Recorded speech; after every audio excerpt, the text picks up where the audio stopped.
Come on over to your auntie house. I say, come on. I say, come on in here, bring some happiness, bring some laughter, bring some friends. Most of all, just bring your friends over. How y'all do? How y'all feel? Good morning, Cornelius. How you doing, love? How are you? Oh, acting up again. Y'all know. Whew, 2 likes and 0 people. I just come on YouTube. Y'all need to get it right. I know y'all off schedule, off all over the place, but doggone it, YouTube. Come on, for we can have it right one time. Y'all come on in here. Happy Friday, everybody. Yeah, we're going to talk about a little this, a little that. But we ain't playing about Nolan, baby. They is requesting the feds, baby. That's what time it is. We ain't playing about that, baby. Nope. We ain't playing about it. Give everybody time. I hope they get the notifications the way how the thing coming in. Don't look like too many of y'all gonna get your notifications, but y'all always catch my replay, okay? Come on over. Auntie trying to get there, back on that regular schedule. I'm working around a bunch of boxes and stuff, but it's okay. It's all right. It's Auntie house, okay? Come on over to your auntie house. I say, come on over to your auntie house. I say, come on in here. I say, get on in here. We gon' ride around on this bus. We gon' discuss some of this old stuff. I say, come on over to your auntie house. I say, come on over to auntie house. I say, come on in here. Come on in here. Bring the laughter, bring that grin. And make sure you bring your friends. I say, come on over to your auntie house. Come on over to your auntie house. I say, everybody welcome in. Everybody welcome in.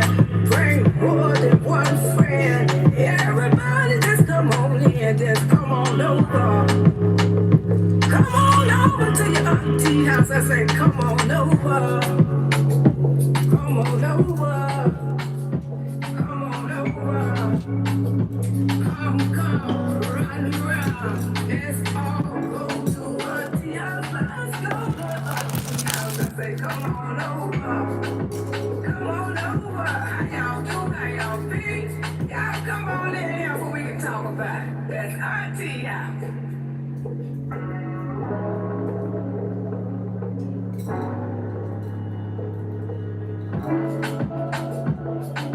Happy Friday, everybody coming in. Happy Friday. Tell a friend, bring some laughter, bring some grin. Everybody welcome in.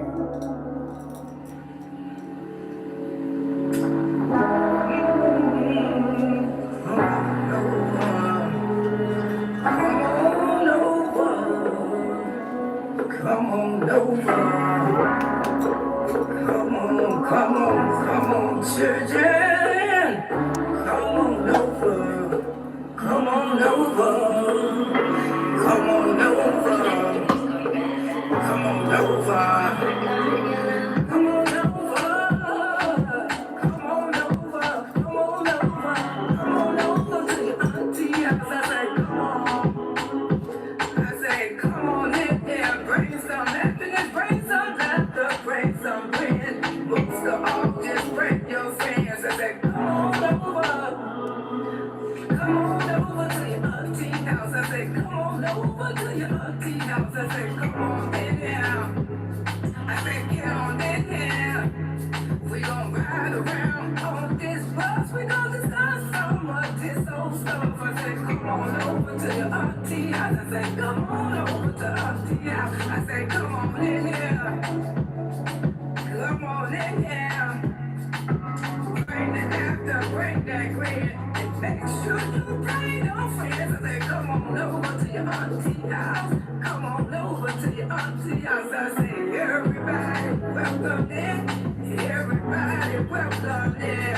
Bring more than one friend. Everybody just come on in. Just come on over. Come on over. over to your auntie house. I say, come on over.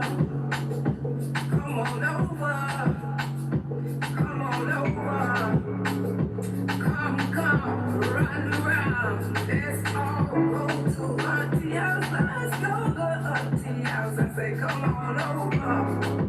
Come on over. How y'all do? How y'all feel? Y'all come on in here so we can talk about it. That's auntie house.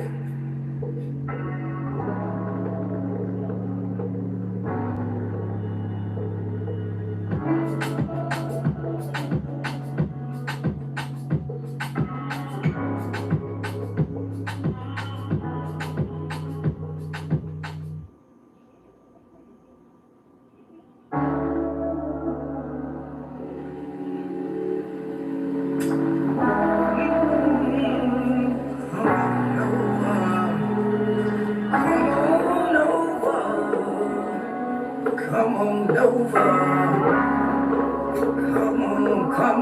Come on, children. Come on over. Come on over. Come on over. Come on over. Come on over. Come on over. Come on over. Come on over to your auntie house. I say, come on. I say, come on in there. Bring some happiness. Bring some laughter. Bring some wind. Most of all, just bring your friends. I say, come on over. Come on over to your auntie house. I say, come on over to your auntie house. I say, come on in here. I say, get on in here. We gon' ride around on this bus. We gon' discuss some of this old stuff. I say, come on over to your auntie house. I say, come on over to auntie house. I say, come on in here. Come on in here. Bring that laughter, bring that grin. And make sure you bring your friends. I say, come on over to your auntie house. Come on over to your auntie house. I say, everybody, welcome in. Everybody, welcome in. Bring more than one friend. Everybody, just come on in. Just come on over. Come on over to your auntie house. I say, come on over. Come on over. Come on over. Come, run around. Let's all go to auntie house. Let's go to auntie house. I say, come on over. How y'all doing? How y'all do? How y'all feel? Y'all come on in here so we can talk about it. That's right.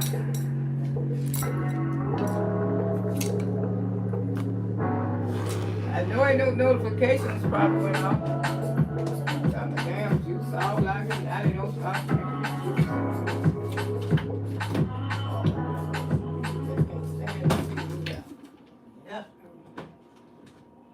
Happy Friday, everybody. Happy Friday. I'm trying to get back to the regular schedule. Trying. Come on over. Come on, children.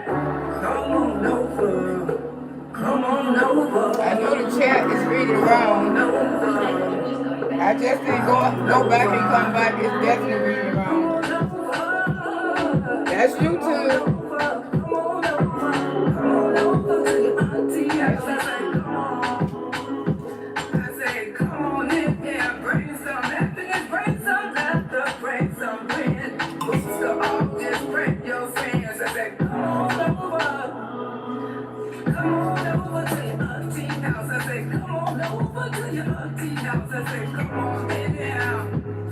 I say, get on in here. We gon' ride around on this bus. We gon' discuss some of this old stuff. I say, come on over to your auntie house. I say, come on over to auntie house. I say, come on in here. Come on in here. Bring that laughter, bring that grin. And make sure you bring your friends. I say, come on over to your auntie house. Come on over to your auntie house. I say, everybody. Everybody welcome in. Bring more than one friend. Everybody.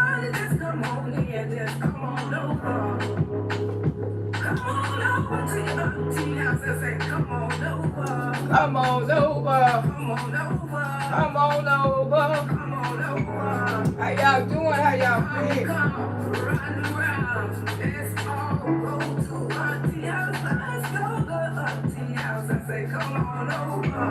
A lot of y'all may not know, but didn't I just say it? I don't know. I just got EPS or whatever. Didn't I just say ain't nothing gonna get done to this case until they put the feds on it? They gonna have to put the feds on this case because to me it turned into like a hate crime. Because if nobody seen this boy leave or get drowned, or y'all just didn't give a damn because he was a different skin color, and you know, especially when he mixed with something else too, it began to look like a hate crime. A hate crime. And that's why I say the feds definitely need to be. I just said that the other day. So they requesting the feds to get on this goddamn case. Yes, and some of the autopsies leaked out too. And I'm going to play some of that. What's really going on with him? Because everybody know it wasn't normal. We know it ain't normal. I just said that the other day. I say these people going to dance around this issue because that's Mississippi, y'all. Until the feds get into this. The feds going to have to. This is Friday. We have a good time. We talk about a little this, a little that, but we going to keep Nolan well till we find out what the hell happened to him. Come on over to your auntie house. I say, come on over to your auntie house. I say, come on in here. Hell yeah. I say, get on in here. Auntie house. We gon' ride around on this bus. We gon' discuss some of this old stuff. I say, come on over to your auntie house. I say, come on over to auntie house. I say, come on in here. Every day. Come on in here. Auntie, all the old patrol, y'all can let them in. Make sure you bring a friend and say, come on over to your auntie house. Come on over to your auntie house. I say, everybody welcome in.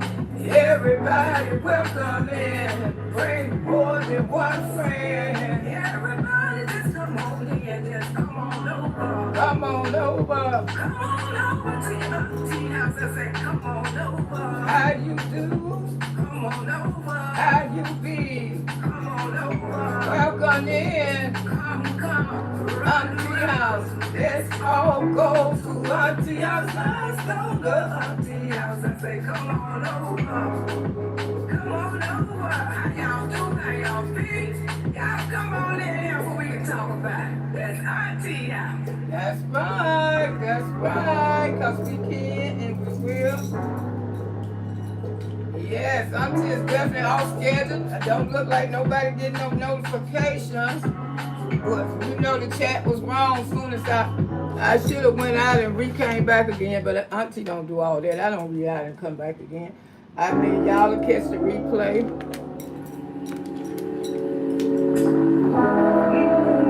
Just get a bunch of views, don't be working them down. Come on over. Come on, children. Come on over. Come on over. Come on over. Come on over. Come on over. Come on over. Come on over to your auntie house. I say, come on. I say, come on in here. Bring some happiness. Bring some laughter. Bring some wind. Books are all just bring your friends. I say, come on over. Come on over. Come on over to your auntie house. I say, come on over to your auntie house. I say, come on in here. I say, get on in here. We gon' ride around on this bus. We gon' discuss some of this old stuff. I say, come on over to your auntie house. I say, come on over to auntie house. I say, come. All right. Auntie trying to get back on regular schedule. Like I say, I know ain't nobody getting no notification because how the thing came up in. They said I already had people, and oh my goodness, my gracious. You know YouTube get crossed up. They do that sometimes. They get crossed up. The notifications don't go out. And then they put you with a bunch of views, and they don't be worth 50 damn cents. I'm telling you, YouTube is helped up, y'all. YouTube, make sure y'all get your memberships and support the channel for Auntie can come out here every damn day. Cause YouTube be effing up. They'll give you 22,000 views, be worth $1.50. I don't care about those big views. I just care about my loyalty people coming here and support me. Now that's how you gonna make a little something here. Cause all those big views, you be thinking people getting money out there, they be bogus. They be bogus views unless you the real big people like 100,000 views or something like that. Not on the lives anyway. Not on the lives. Now the regular videos, the upload, when they have 10K views and 8,000, yeah, they getting paid. But us on these damn lives, no, we ain't get that kind of money. Not all of us anyway. Not all of us. But the people who do the uploads, that's who make the most money. That's why, you know, when people who come out here and do lives, they have a good fan team. They get memberships and support the channel that way. And you know to show love. But the people who do the upload videos, they do make the most money. That's why I ask y'all to get your memberships, keep your memberships, continue to keep your memberships, keep trying to support the channel as much as you can, because I appreciate you. That what helps Auntie to come out here, because effing with YouTube, I would have been gone. But by my supporters, y'all keep me going, so I can see a little something. It ain't all of that, but it's a little something, you know. Some people think you be making hell and hell. Well, that's some of them do make that on hell. But I know Miss Loretta don't, and I ain't gonna come out here and tell no lie. My supporters help my channel a lot, and I appreciate y'all so much. And I got to learn how to get my grandson to do the extra thing for the other videos and all that. I will, but but I know I'm off schedule too. And see, when you be off schedule like that, YouTube like take you out the Emeralds, you know, like I be on here. Because I've been gone like over a week, you know, not showing up. But you know, it'll be back up eventually, where everybody be back on schedule soon. Soon. I still got some, because I'm trying to move. Y'all know what Auntie trying to do. Like when I get off this live, I'll be headed out of town this morning. I got to go out of town this morning. It's a lot. I'm doing a lot, and I need to take a damn break. Because I ain't no damn young ass woman no more. Lord will, I'll be 67 my birthday, and I got to take it easy. And they got to realize, although I may not look it, I know I may not look 66, but I am. And I am, and I think sometimes when people look at me, they don't be judging me by my age. They be just judging me the way I look. Oh, she can do that, she can do it, I mean, really. The body tell on you, the body really tell on you. But we gonna pray, we ain't gonna let this, we always pray. You know, because somebody needs to hear an encouraging word. And I ain't gonna come in here and tell you, I ain't gonna bake you no pies and tell you, I'm gonna bake some pies and tell some lies, but there is a God. If I don't tell you nothing else, there is a God.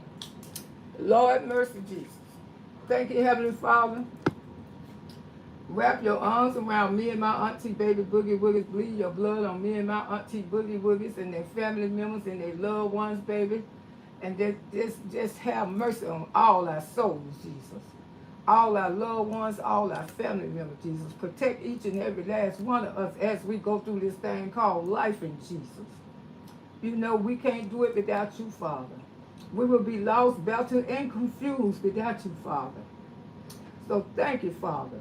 Thank you for having mercy on all of us and our family members, Jesus. Thank you for letting us see this beautiful Friday that you created for each and every last one of us, Jesus. If anybody going through anything this morning, let God open those doors for you. Don't try. Stop opening up those doors. Say, Jesus, take it right now, Father. I can't do it no more, Jesus. I need you. Every vessel in my body, Jesus, I need you, and I'm going to have you in command from now on, Jesus. I ain't going to worry about this. I ain't going to stress out about this. I ain't going to cry about this. But Jesus, you take control, because you is the master, and you know the good, bad, the dirty, and the ugly. Just take control, Jesus, right now.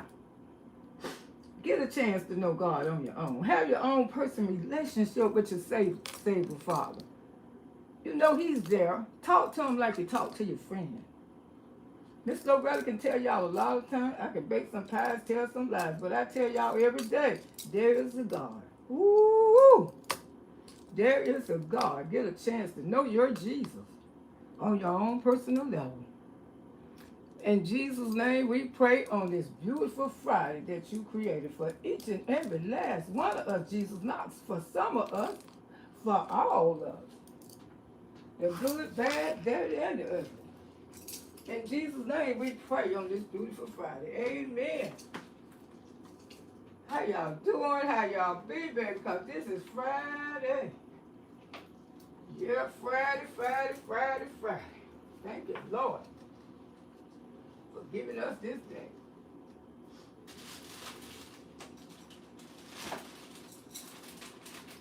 Excuse me, y'all. I'm trying to get some paper towels. Oh, underneath all this damn mess.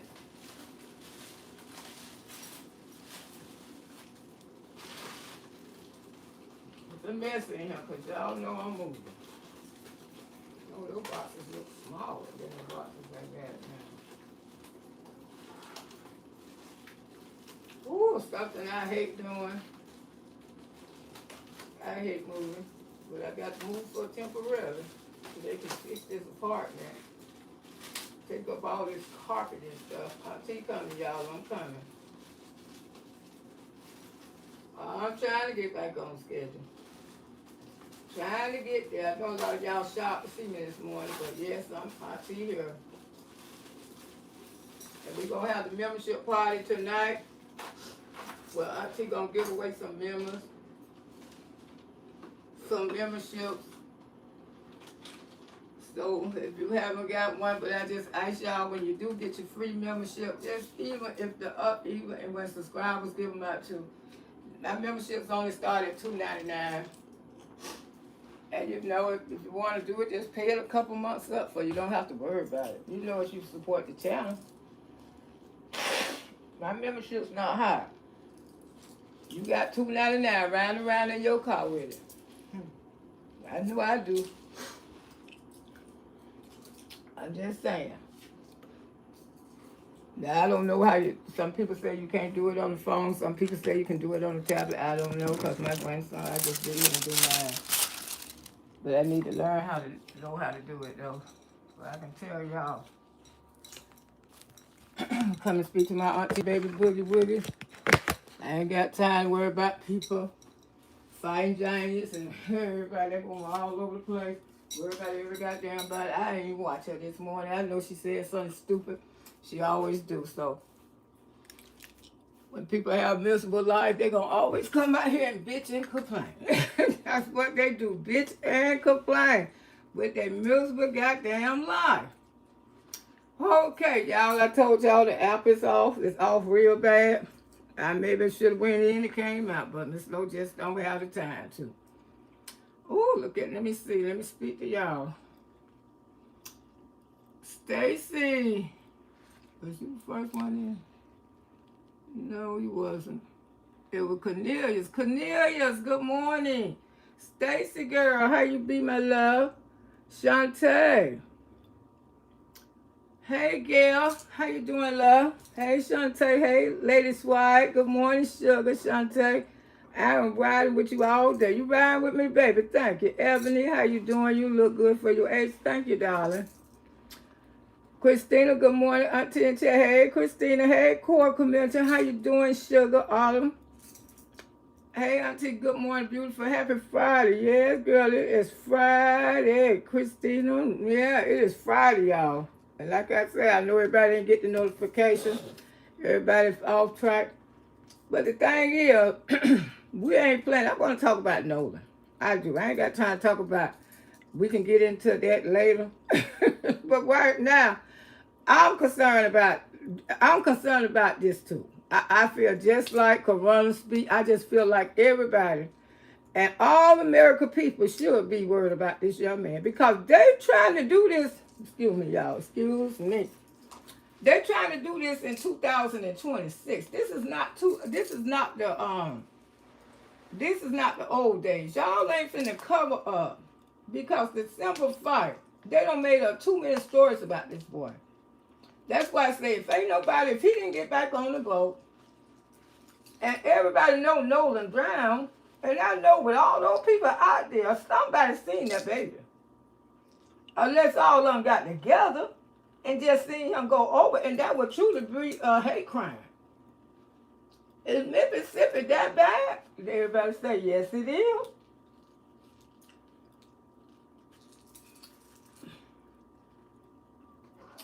And number one, I know they're guilty. You know why Miss Loretta know they're guilty? But because they went and hired Donald Trump lawyer. They hired Donald Trump lawyers. Donald Trump gave them their lawyers. If these young men was not guilty, y'all, why would they go get the most expensive lawyers in the world? The most lawyers can get you off for murder? Bullshit. If they know they didn't do nothing to no. Come on now, you got to think about it. These people are guilty as hell. And they just covering up. And I said the other day, I said just yesterday or the other day, I said this gonna turn into a hate crime. I know it is, because that's Mississippi. Although those little children may play with black children, but they still, their great-great-grandfathers and their great-great-grandmothers, they still stir that stuff up in those kids. They still teach them to hate. I don't teach my grandbabies to hate. I don't think so much to the new generation, but when they get around old Papa, and Papa been telling them that ever since they've been little, you never trust that skin color of people. Papa is telling you that. You know, Mama ain't gonna tell you, but they was real bad, baby. What real bad we was? Our great ancestor, how they was bad. They was cooking and cleaning for y'all till they woke the F up. Yeah, y'all used it up, so y'all would tell your grandchildren that we the worstest kind. How we the worstest kind? Cause of skin color.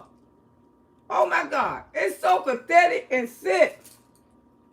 And that Mississippi still hate this. And then by Nolan being mixed with something else, like, you know, the Japanese or whatever type, they hate those type of people too. By that woman had her children from black men.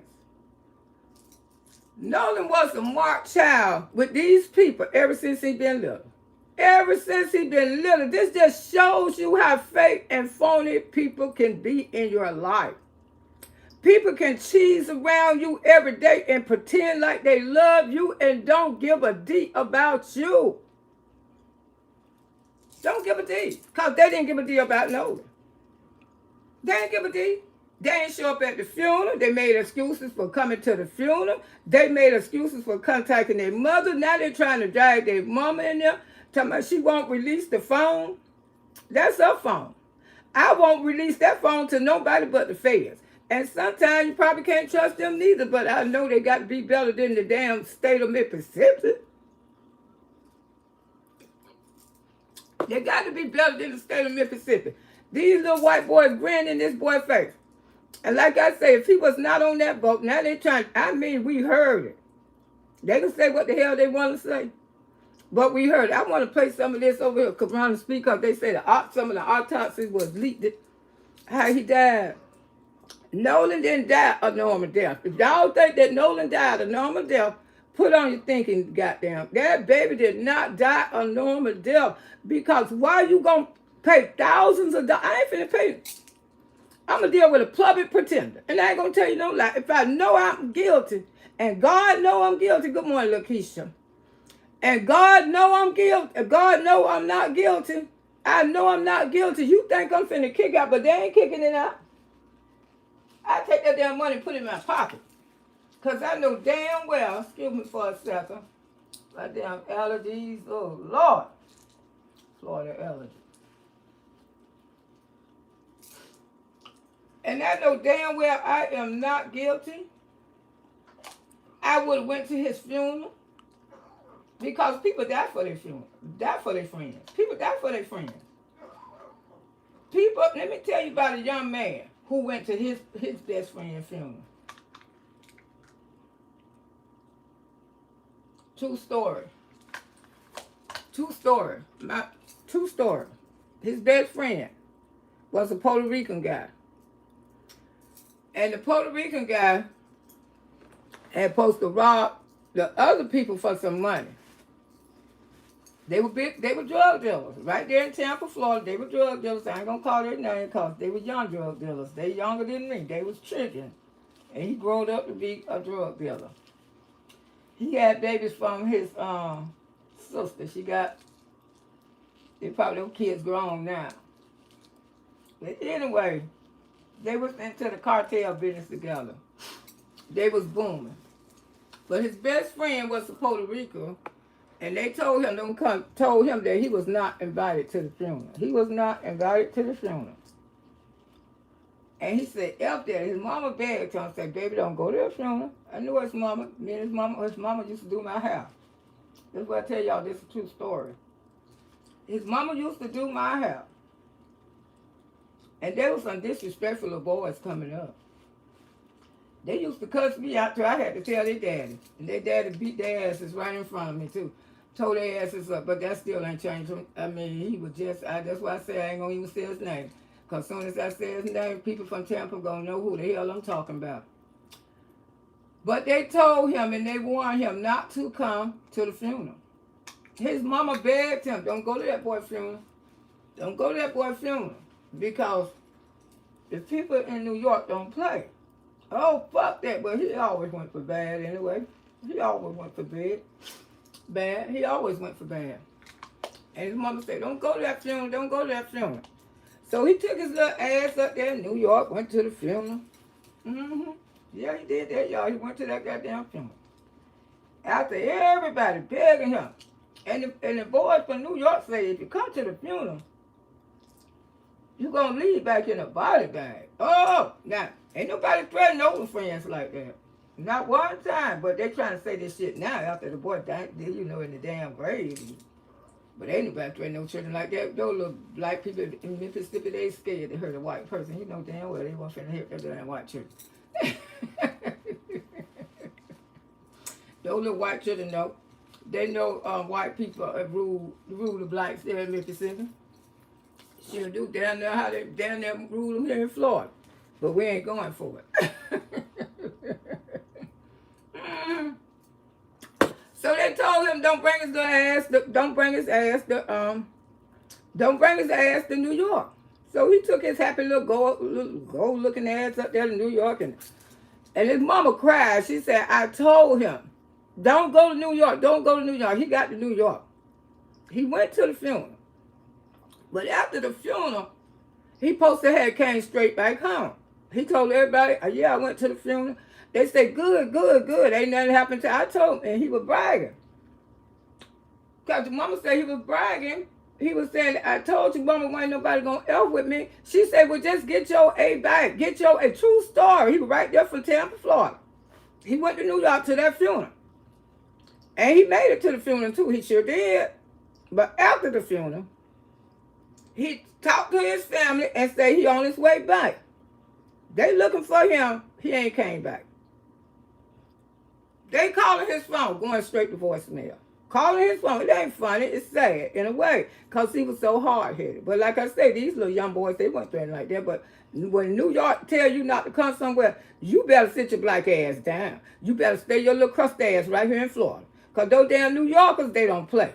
Especially those damn Oye's, Puerto Ricans, they do not play. And they warned this boy, don't bring your ass up here. Don't bring your ass up here. Not to this funeral. Because your man robbed from us and we had to do what we had to do to him. You know all about drugs. Drugs cartel. A few days later, New York City called his mama. Guess where he was? Guess where he was, y'all? What did they tell him? They tell him, if you come to this funeral, you're going to leave in a body bag. You ain't going to make it back to Florida. And they told him, and his mama begged him, please, but you could never tell him nothing. As a little boy. Me and her used to get into it. You could never tell him nothing. He was just that damn hard-headed. He went. And 3 days later, guess where they found him? In an abandoned building, in an abandoned house. And guess where he was in? A body bag. A body bag. Mm-hmm. But see, he was disrespectful. I used to tell him all the time. I said, your day's going to be shorter.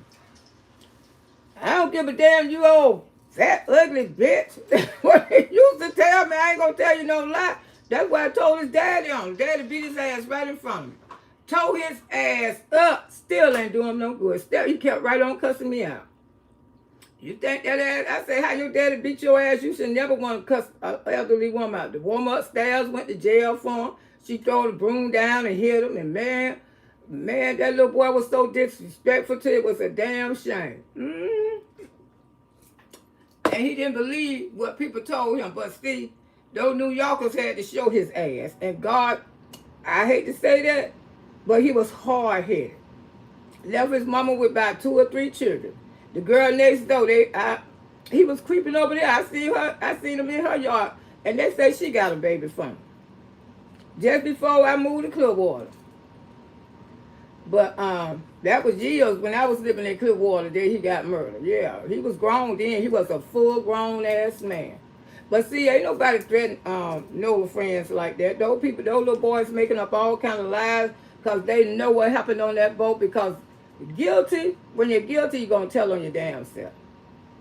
And they just tell it on their damn self. I mean, hiring lawyers want to come out and lie for them. I mean, it just all over the damn place. Like I said, we just want to know what the hell happened to No. To No. I don't want to call him No because they call him that.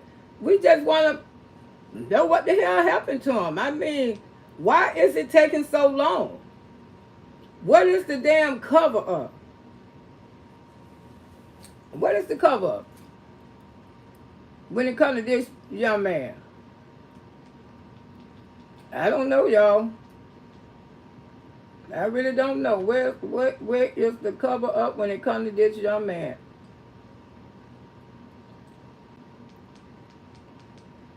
We just want to know what the hell happened to him. You know, I mean, I do.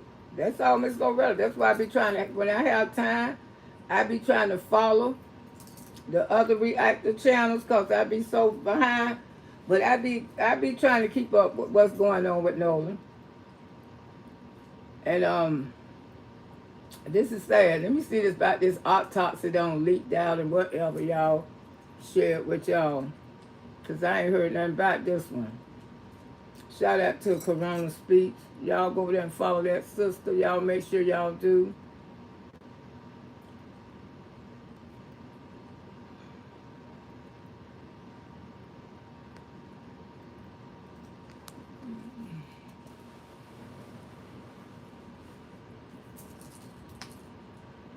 Authenticity or analysis of the MDMR audio. What we do have, however, is an ongoing trial in the court of public opinion. Warren Hudson, Jack Spatalo, and Morgan Seymour are now publicly maintaining their innocence alongside their attorney, who says that while they do not know what happened to Nolan, we don't know how Nolan Wells died. No one here is saying we know. He has the evidence proving that his 3 clients had nothing to do with whatever happened to him. Anybody who is thinking for 1 second about suing these fine young men, these good Ocean Springs people, you're going to pay their attorney's fees. You're going to lose. You're going to get annihilated. You're going to get crushed. You have nothing. And here's the beauty of it. We know. Hold up, swole up. Well, we goddamn sure gonna see because every last one of them got a G on the top of their goddamn forehead. Guilty, guilty, guilty, guilty. That's why they hired your ass. This is President Trump lawyer, y'all. These are his lawyers, okay? You have nothing. Because we actually have the evidence. We know what happened. But if these 3 are completely removed from the equation... Hold up, swole up. Now, if you got the evidence, why his mama now ain't got the evidence? Why we are the people? How the hell y'all gonna get the evidence and we don't? What the hell is going on here? Hey, hood, Psycho, how you doing? Hey, Shantae, yeah, whoever came in, I'll come back and read y'all comments. Yeah, I got to get into this. This deep.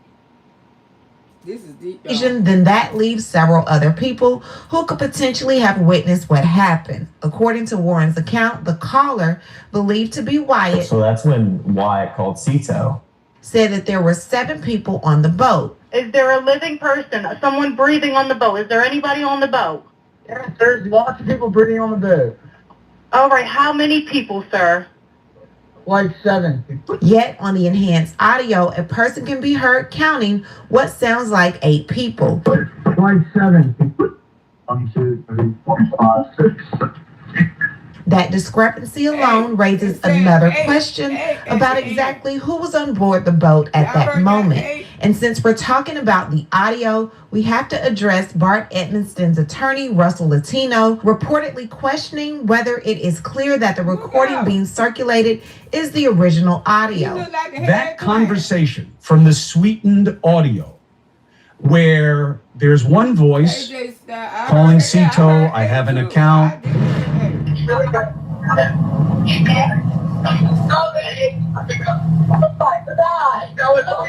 Cito Assistance, Vicky speaking. How can I help you? What is your position on the veracity of that sweetened audio?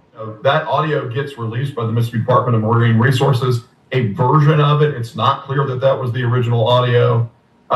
Then people take it and try and pick it apart. So think about this. That would mean ABC, TMZ, WLOX, which is the news station in Mississippi, all received versions of this recording reportedly originating from the Mississippi Department of Marine Resources. So questioning whether the audio is original inevitably raises questions about the chain of custody and what, if anything, happened to the recording before it was released. What we can say is that portions of the audio appear to support at least part of the account being presented by Bart Edmonston's attorney, specifically the claims that Bart pulled the transom plug from the boat. On 4:30 that afternoon, one of the boats experienced some problems with its bilge pump and started taking on water. One of the individuals on that boat called my client and asked for help. He proceeded to give help, in part by getting on the transom of the boat and helping to remove the plug at the back of the transom of that boat. For people that don't boat, that may not make, that may not be something they understand. But literally, they were just opening up a hole so water would drain out, is the short way of saying this. Hey, jump in and pull the plug, Bart, while you're going. And then my client got back on the boat. Sound just like his damn ass. Y'all heard that? Didn't that sound just like his damn ass? Pull the plug, Bart. You just heard him on the football team, didn't you? It sound just like no little boy's just as guilty as hell. Y'all should just let them come out and tell the goddamn truth. Now the feds and everything gonna get involved with this shit because y'all don't want to tell the truth. You know, when people got money, they think their money can buy them out of every damn thing. But see, black people have changed over the years. We have got stronger. That new generation out there is stronger than we was. And they not playing with y'all asses when it comes to this young man. That's right, the reactor challenge, ain't nobody playing with y'all asses. He was piloting and towed the other vessel for a short distance, allowing that water to run off. However, some of the attendees on the boat accounts differ from others. Probably Wyatt pulled the plug and we planed off. We moved all the way to the front of the boat so we could, we stopped at one point. My buddy pulled the plug out the boat, got back in the boat, the captain of the boat, got in the water, pulled the plug out the boat, got back in the boat, and hit it. Like when we're talking about the aid that my client provided to the distressed vessel, it wasn't way out in the water. It literally was while they were still anchored next to Horn Island. Right, it looks like you're on Horn Island, correct? Are you on Horn Island? Yeah. All right, is the boat sinking or you have it aground? We were sinking, yes. Is it aground is the question? No, we're not aground. We are in 17 foot of water. We're in 31 foot of water. Yeah, all right, have to ask. So Understood. Dozens of people that saw what happened there. Understood, which makes sense because an experienced boater, which these kids are, they go to the island all the time, they fish all the time, they're around boats. You don't take off if you're taking on water. Well then, eventually, my buddy Bart on the timeline is like, I'm going to pull y'all out to where we're out of all this, all this chaos. Because we left at 4:30 and there was still just as many people there. You could tell by this boy's body language that he's so damn guilty, just like Dr. Omar, whatever his name said. You can tell this boy's guilty. Look at his body movement and stuff. Guilty as hell.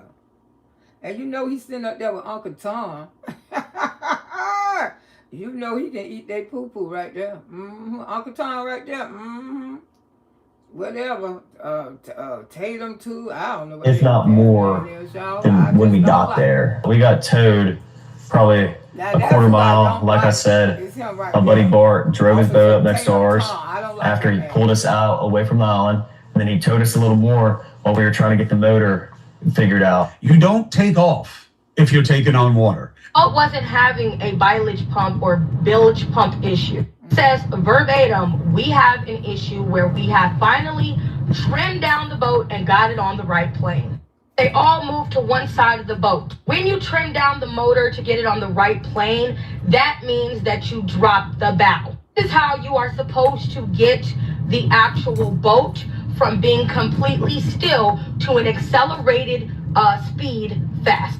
That they left the trim down when trying to accelerate off the island at a very fast speed, and this is what blew the bilge pump. If the trim is not up when you try to take down, it causes water to back up in the bilge. Trim is left up, the bow shoots high into the air during acceleration, forcing all loose bilge water to rush to the very back of the hull. This is why they all tried to do the emergency maneuver where they move forward. And we planed off. We moved all the way to the front of the boat so we could plane off. This traps water in the boat and specifically at the bilge pump. Did an emergency remover that everyone knows about, and this fucked up the bilge pump and it started to take on water. Bilge pump wasn't an issue until they made it a quarter mile offshore, like he said, at 40 miles per hour, because they didn't take the emergency brake and the maneuver that they used to try to get the bow back up. Fucked everything up on the boat. I mean, the motor would trim down. So then eventually, and the motor wouldn't trim down. And so eventually we figured out if you held the manual trim on the motor will stay in the water even when you start to accelerate. Because when my buddy would put the boat in gear and forward, the motor would come right back up. Question is, what type of panic or event ensued that y'all were moving so fast? The boys who've known boats since they were children. Was an experienced boater, which these kids are. They go to the island all the time. They fish all the time. They're around boats. That y'all forgot to do the simplest thing when trying to accelerate from a stop on a boat that everyone knows when you're speeding, like they said, at 40 miles per hour. Something happened to cause enough chaos for them to fuck that up, is my point. Meanwhile, hold up. You know what caused it? Because they was on that fucker fighting Noah. They was on there, all of them against him. And just like Nancy Grace said, you don't get, and others said it too, you don't get a bruise on the back of your damn neck for nothing. I don't know no dead people who died normal in water, got a bruise on the back of their damn neck. They was fighting this boy. And everybody know these children are fucking guilty, and they're just ashamed because their parents got fucking money that they trying to cover up this shit. Because they really think they gonna get away with it because Mississippi get away with all day bullshit when it comes to black people. And they've been getting away with it for years and years and years. And that's why this right here is so big, because people is fed up with Mississippi killing our black people and getting away with it. Hey, Anita Clark. How you doing, sugar? Court of public opinion has been in full session, and the defense side has been laying the case on thick. We've heard from attorneys, friends, relatives, and other character witnesses offering numerous accounts and explanations of what allegedly happened that day. Another report came to me of someone saying that they saw Nolan with a girl, and they believed that they saw Nolan and this girl. They seen Nolan with that girl. He talked like him. Y'all hear him? They seen Nolan with that girl. Struggling in the water, not necessarily drowning. Hold up. Whoa, hold up. Now you say they were struggling. So they were struggling in the water. So what you trying to say? They were just pantsing, dancing. Oh, Nolan was trying to catch her, and she didn't want Nolan to catch her. Is that what you trying to say, Uncle Tom? You not necessarily drowning, but I guess you know how you get out there and play with your mate in the water, and you be pushing them away, and you sprinkle water all along. I guess that's what he trying to say, y'all. Okay. Struggling, like it was obvious enough that the person was concerned when they saw Nolan in the water, and he was with this girl. Okay, hold up. Cause one of y'all check out. If they were struggling, why they didn't get off their ass and go see what the hell going on?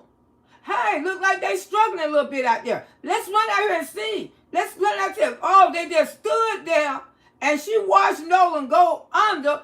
In other words, she went on back by her business, and y'all, and what did y'all say? Oh, that's just another one going back to dust. That's just another one going back to dust. Let's get on the boat and go. Well, that's a damn hate crime. That's a damn hate crime. How he telling it? Listen. But you got to replay this moment with thousands of people here. If anything would have happened directly involving Nolan and his friends, you can't tell me that thousands of people wouldn't have seen anything happen. You know, that's from Officer Tatum's show. Cheryl McCollum, it seems to me that that's not true. I live in Mississippi. Because don't you think if a witness saw one or two people, quote, struggling in the water, I mean, I would try to help them. It makes no sense. If they did nothing. Yeah, it doesn't make it. Didn't I just say that?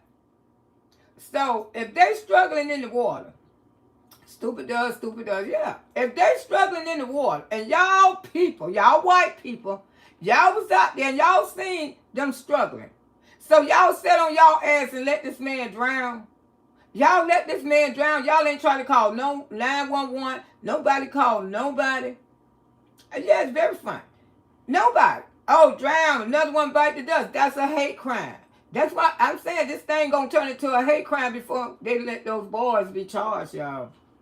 Since that would be their focal, that they would pay attention to those two people that are struggling to see, is one going under and not resurfacing? What can we do to help? The idea that they would watch that, see a struggle, and then what? Turn back and finish barbecuing? That doesn't make any sense to me at all. You also Tatum on it and you see a quick glimpse of that boat. Well, I have the full video. And the only reason that I don't want to put the video out and the lawyers are... Listen to Uncle Tom. He got the full video. How you got everything in his damn mom and daddy and Benjamin Crumpton ain't got shit? But you know, Benjamin Crumpton, they ain't gonna tell you what they got till they, you know, try whatever. But ain't this, the coon... They say don't call him Uncle Tom. Now that's what they say, call him coon. That coon... That coon over there got the whole damn video. Why you got more shit than everybody else ain't got shit, but you got everything?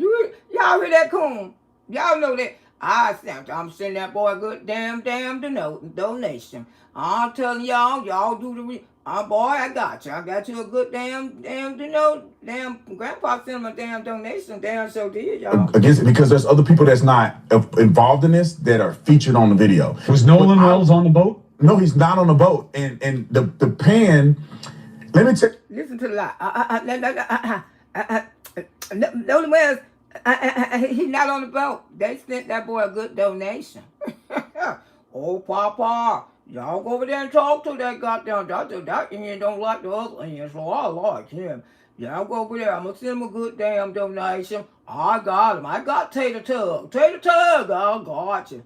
Goddamn golly wally, I got your damn eyes, boy. It's interesting, right? These kids, this is my perception for what I see on the boat. They're having a good time. I would argue that some of them are having such a good time that half of the people are concerned and half of the people don't know what's going on. There's two boats. Look at that white man drunk his damn water on him. Look at what's his name?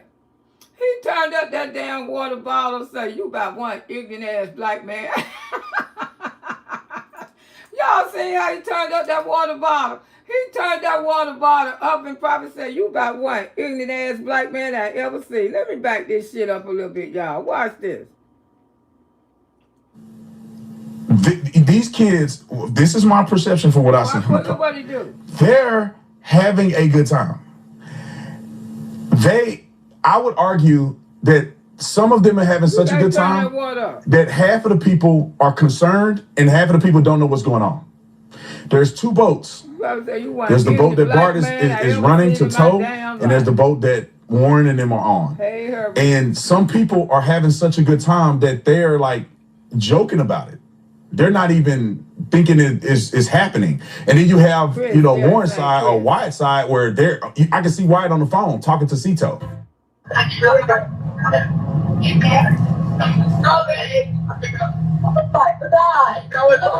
Cito assistant, Vicky speaking. How can I help you? What did we just hear? What was that? Nolan is nowhere to be found. No activity is really going on the other boat. Listen to this coon. Listen to Nolan. How much donation did they give you, boy? How much did Papa give you? Listen to him stuttering. Boy, they're gonna make you look like an ass cause the truth gonna come out. I don't care. The truth gonna come out because we praying hard that God reveal nothing but the truth and the whole truth. They did something to this baby. You can sit up there and say what you want to say, coon, because they say don't call you Uncle Tom, call you a coon. So you don't see any corresponding activity that would suggest the urgency and the dialogue that is in the transcript of the sweetened audio? No, there's a girl on that boat that's yelling because she's having a good time and she's screaming and she's talking loud and whatever. And I don't know if that girl did not sound like she was having a damn good time. She said, oh my God, he's about to die. That don't sound like no good time. And and plus they calling because they about to fucking drown. They about to drown, remember? So how in the hell they having a good time when they think they finna go under? For be no ass. We know that's what happened, okay? That's what happened. That translated to the phone call because she's on the opposite boat, and at one point in the video, the boats are together like this. Because people are trying to get on this boat to the other boat and do all that. I am hearing from sources that I will protect close to the investigation that the investigators do have more information from their autopsy. You have also heard that they know things about the first autopsy. There are things that I know that I think the average person doesn't know. I think there are things that I know that the average person doesn't know that. Okay, what the fuck is this, y'all? What the hell is this? How in the hell they know shit that Nolan them don't know? Crump them don't know? What the H is, we don't know. What the H is going on? So if y'all know all of this, y'all should have. We want to know. We want to know, Antoinette. We want to know how you doing, sugar. We want to know. Not points of speculation. One, that they found evidence of water in tissue and cavities consistent with drowning. What that means investigatively is still open to interpretation. The toxicology early on shows a significant level of blood alcohol, the BAC level, as they call it. Okay, now they're trying to say, because let me tell you something. I had a friend, my best friend, first baby daddy, he drowned it. He drowned it like that. He drowned it because he was drunk. And they said, and I've been hearing this many, many years ago, they say the reason why he drowned it because he was an expert swimmer. Because if you consume, alcohol consume water real fast. If you drink it, they tell you do not get in the water. So this is what killed him. He was an expert swimmer, everything, but he was intoxicated. And he went into the water, and I don't know why they say alcohol consumed water. I've been hearing this. That's how he drowned it. And that been like, his son, Eric, should be about 30-something years old. No, Eric should be 40. That been 40 years ago? Yeah, he should be 40 because my son is, My nephew 40. Yeah, my nephew is 41. Eric should be 41. His daddy was named Eric, and he died. And he died because he was full of alcohol. So now they're trying to say this what happened to Noah. Noah drowned in the water because he was full of alcohol. But the thing is, y'all seen him drown. Because if this the truth, y'all seen him drown, and nobody tried to save that little black colored boy. Nobody tried to save him. So that's what turned into a damn hate crime. A hate crime. All of y'all seen him? That's why ain't nobody talking, because nobody wanted to save the black boy. Nobody? Y'all. This don't make But in the body. You have also heard that. Am I correct, counsel? I heard that. I'm going to wait till the pathologist puts out the report, and I'm going to wait till the district attorney puts out the evidence that they have. I'm going to wait till they put out the damn report. I'm just going to wait what the district attorney see what they have.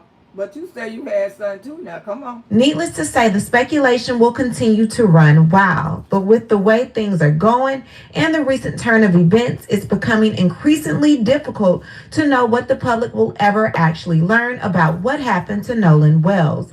The audio initially appeared to many people be a slam dunk, something that could potentially change the entire direction of this case.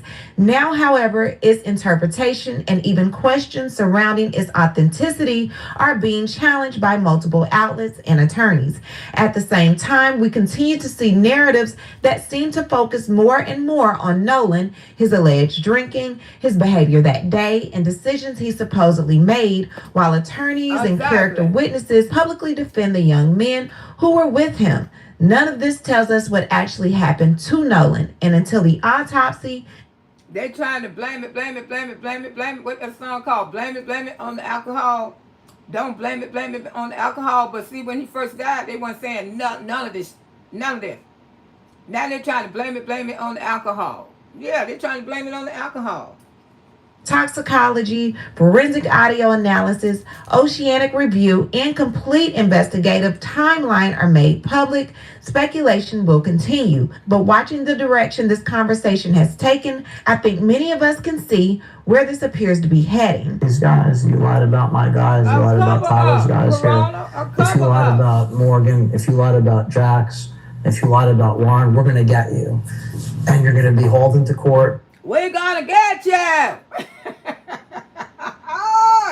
You lied about your boys. We gonna get you. We gonna get you. Yeah, Grandpa don't get you a good fat damn check and everything else, and don't send that boy a check too. Y'all, this is ridiculous. Y'all reactors, y'all keep on doing your damn thing. They can't get all of us. That's for damn sure. They pockets ain't that goddamn fat. You're going to be held accountable, and it's going to be very painful.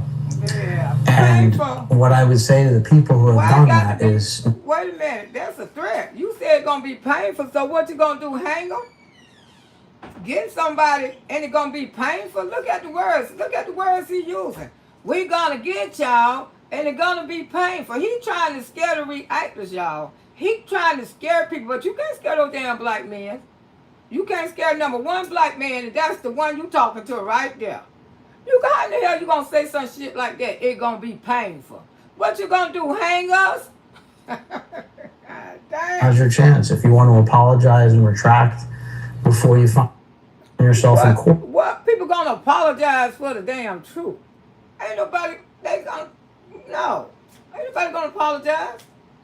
But they gonna apologize for the truth. They need to be apologizing.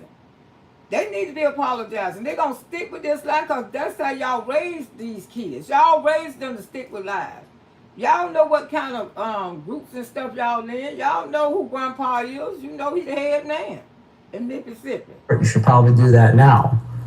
Because if you don't do that, once you're in court, now you just can't leave. Now you just can't leave. Now you just can't leave.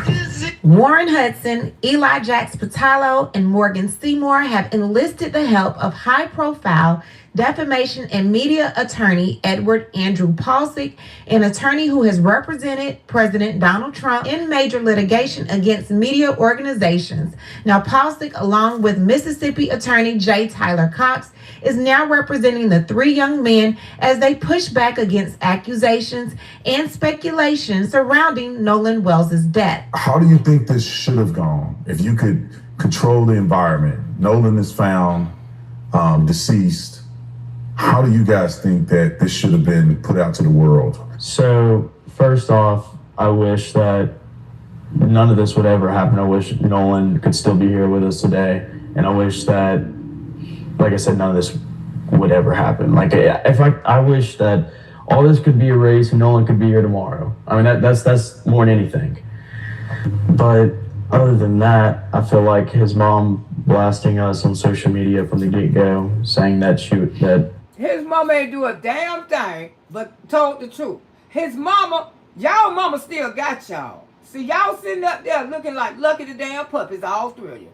Y'all mama still got y'all. That woman don't lost a damn son, and y'all hid it from her. Y'all hid it from her. She had to go get the phone. She had to do everything. Y'all didn't even tell her, saying, Miss Wells, Nolan out here drinking. He out here drinking heavily, and I'm worried about him because he won't get on the boat. Now, Nolan was your goddamn friend. You want to call Miss Christina and say, Miss Christina, talk to Nolan. Please make him get on the boat because I know how these people is. I know my grandpa don't hung a couple ends. Our grandpa don't show us how we hang them. Come to talk to Nolan, Miss Christina. Talk to him. Make him get on this boat. I don't want to leave him out here with these people. These are my people, but I know they just not right deep down when it comes to colored people. They not right sometimes, you know. They don't like, they turn and switch and turn because alcohol tell the truth. Alcohol tell the truth all the time. See, a black man is not safe when he around, the only black man, he is not safe when he around a bunch of white men drinking. You know that, don't you? A black man is not safe when he around a whole bunch of white men drinking. No, they're not. They're not safe at all. They're not safe, and you know that. You know he wasn't safe. So if you felt down the way, why you didn't say, Miss Christina, I never seen Nolan drink like this before. He is drunk, Miss Christina. I'm not going to leave him out here. See, can y'all do something to try to get Nolan away from here? Because if he truly was a friend, I ain't never left one of my friends drunk. To this goddamn day. I don't care if I have to carry, I carry mine on my bike at the bar. They be on my goddamn bike. Because that's the way I feel about my friends. I'm not going to leave them at the bar drunk. And I know they drunk. So why in the hell you knew Nolan was drinking? You knew he was tipsy. You knew he was staggering. But y'all still left him on that goddamn. You say you did anyway. Friends don't leave friends drunk. Okay? You know that. If that had been one of them drunk like that, you wouldn't have never left him. That's the excuse y'all say.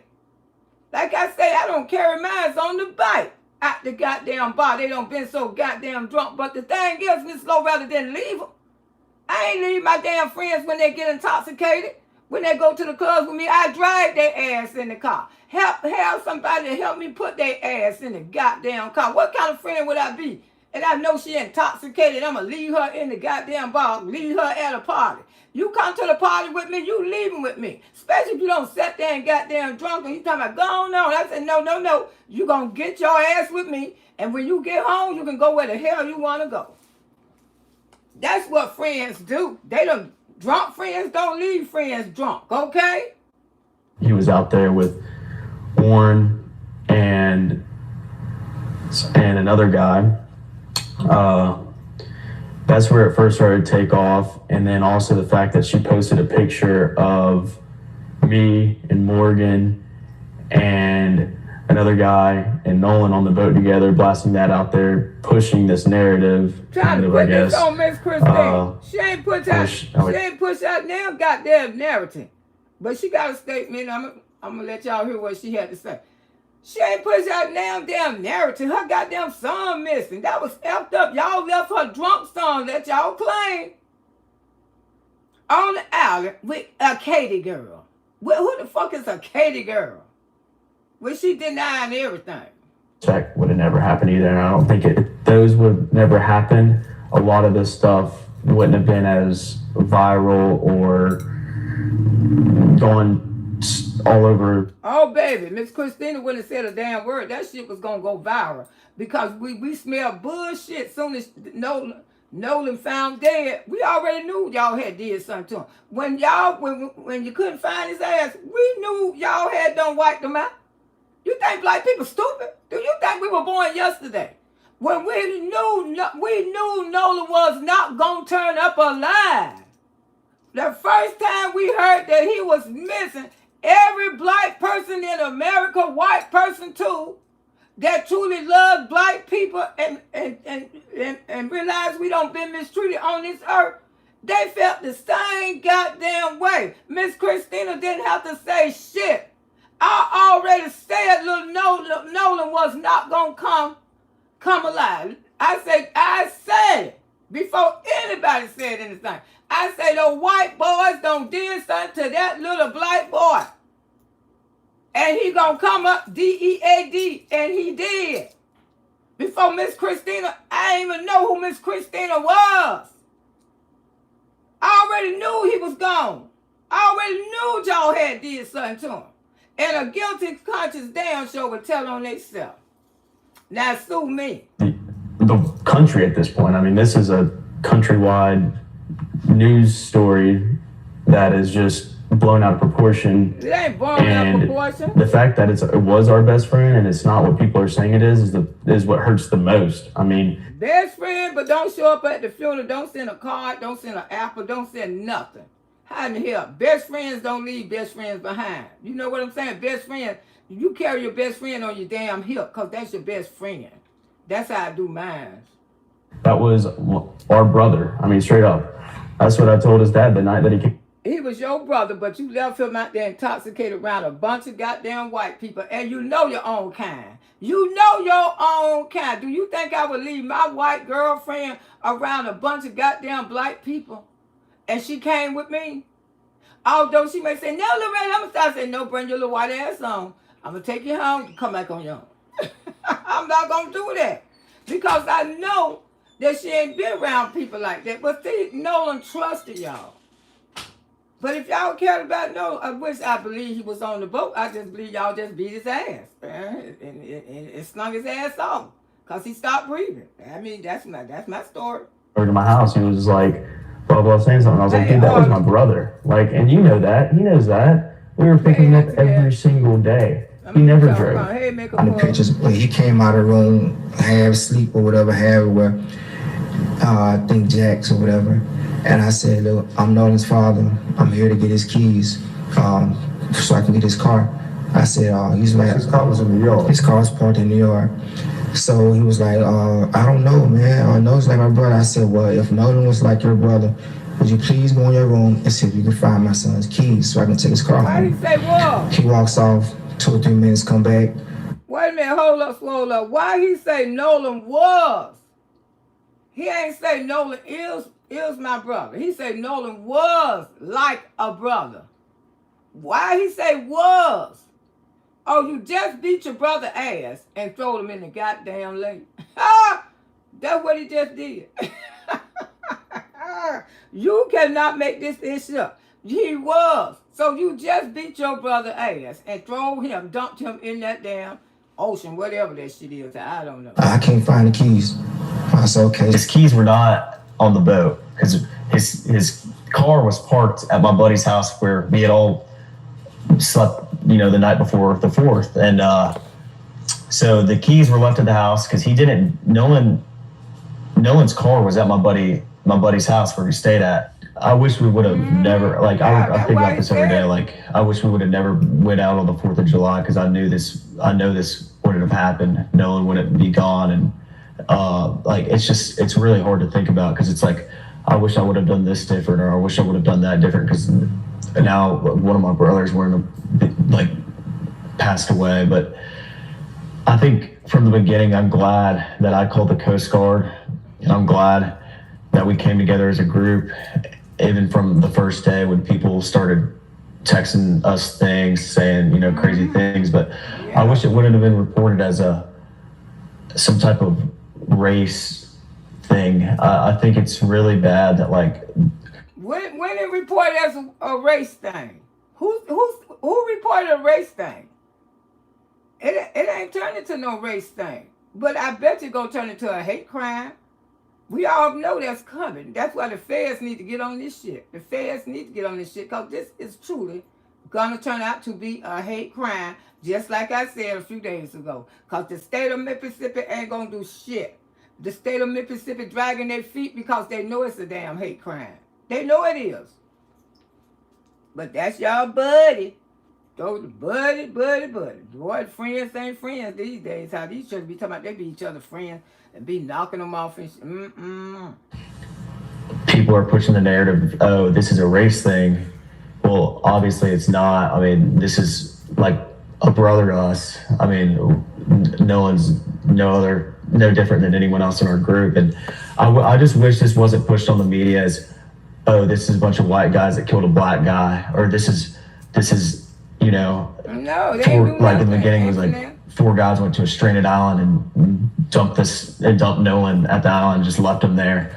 Like even from the beginning, it was just like this thing, and no one had facts, and they were just pushing this horrible narrative, all lies about everyone, and it's sick. So I wish that would have been completely different. I'm glad I called the Coast Guard. I'm glad I made the first contact within all of this. I'm glad I was the first one that called Christine Wells that night and told her that we haven't heard from her son. And I'm glad that I did all of that, but I hate the way this has been perceived by the media and portrayed. This has like been absolutely horrible with the way and the things that they've said to us and done. But other than that, I mean, there's not much I would change from my point of view and my friend's point of view. I think we did everything right. I know we did nothing wrong. In my opinion, the biggest thing that caused people to start looking at this friend group differently was what happened immediately after Nolan disappeared. His mother appeared to be the one publicly pleading for help, asking questions, and desperately trying to find her son, while the young men who had actually been with Nolan that day seemed to go silent. Social media accounts were deleted or disappeared, and there didn't appear to be the same public push from the group asking people to find Nolan. And then you had the visual that immediately stood out to a lot of people. Nolan was the black young man seen with this predominantly white group, and he was the one who didn't come home. Shortly afterward, there was also widespread speculation that the young men had lawyered up. Now, none of those things by themselves prove that anyone committed a crime or had anything to do with Nolan's death. Deleting social media, remaining silent, or retaining an attorney can have completely innocent explanations, especially once a case becomes national news, but perception matters, and in my opinion, those actions created a vacuum that the public and the media immediately began filling with questions and suspicion. And that was happening while law enforcement was publicly indicating early on that they had no reason to suspect foul play. So while authorities appeared to be telling the public there's nothing nefarious here, the behavior people were watching unfold online made many people wonder the exact opposite. That disconnect is a huge part of why this case exploded in the court of public opinion in the first place. Ex-Officer Tatum has once again returned to Mississippi to interview the young men that were with Nolan Wells on the day he went missing and then ultimately was found deceased. There's a lot in this interview that I want to get into and break down, so let's get into it. What is your thoughts on that phone call to Cito? Some people have gone out and done enhancements to the audio, and in doing that, created a transcript manually. It doesn't appear that the transcript was derived from an automated system or have any, in my opinion, real integrity with it. So what do you guys think about that audio? From this very first question, I start wondering, is ex-Officer Tatum being paid by the attorneys that represent these young men or the young men's families themselves? Because that is a question that is very loaded, and it's leading towards innocence. It lets the interviewees know that the interviewer has a bias, and thus it's more about getting out a narrative than of finding the truth. Now, I want to be clear. I do not know what these boys did or did not do, but when you release videos like this, you open yourselves up to a certain level of scrutiny that was not there before. And that question doesn't sound like you are interested in an unbiased answer. You ask the question in a biased way that makes the interviewees feel more comfortable. Well, I can go ahead and say that as you posted that clip of all of us on the boat, you know, as it's rolling, not rolling, but right there sitting in the water. Wyatt's on the phone with Cito in that clip. I mean, he's on the phone. Wouldn't you, like, wouldn't you think that we would have seen Nolan on the bottom of, on the floor or something? Or scrambling around, or everybody in a pot, like in a small space on the boat looking at him or something. I mean, that. I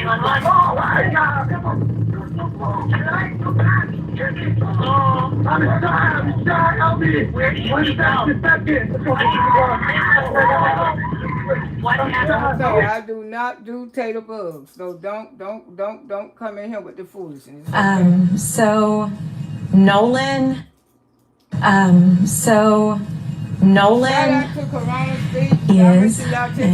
was an incredible, just incredible soul. He was the person who, no matter where you were in life or what was going on, he was going to be your biggest cheerleader. And I can attest to that because after COVID, my sister was like, oh, you should do social media. And I'm like, oh, I don't want to do social media. I like to just watch others. And then Nolan was like, no, Mom, you should do it. I'll help you with the videos. I got you. And, just anytime I was like, oh, I just really don't want to do this anymore, Nolan was like, no, Mama, you hadn't posted today. And I'm like, I don't want to post. I'm tired. Yeah. But, that's the kind of person he was. He was God-fearing, God-loving. That boy had faith beyond measure. He was just a bright light. And he was our bright light. For them to come out here and try to put all this blame on Miss Christina, this woman lost a damn child. And they sitting up there talking about, oh, his mama started the narrative. His mama started that. No. If this woman would have never opened up her mouth, we already knew that Nolan was gone. And we already knew y'all had something to do with it. And well, man, let me tell you something. I don't know if you're he or she, but ain't no way that you support a man like Tatum Top. I believe I got it. If you sent it a few days ago, if you sent it a few days ago, I probably got it, baby, because I don't know. If you sent it this morning, no, I didn't get it. No, I didn't get it if you sent it this morning, but if you sent it a few days ago, I probably did get it. For any man, and they right mind, even white men don't even like him. This man is what you call a coon. He against his own people for money and support. Money and support.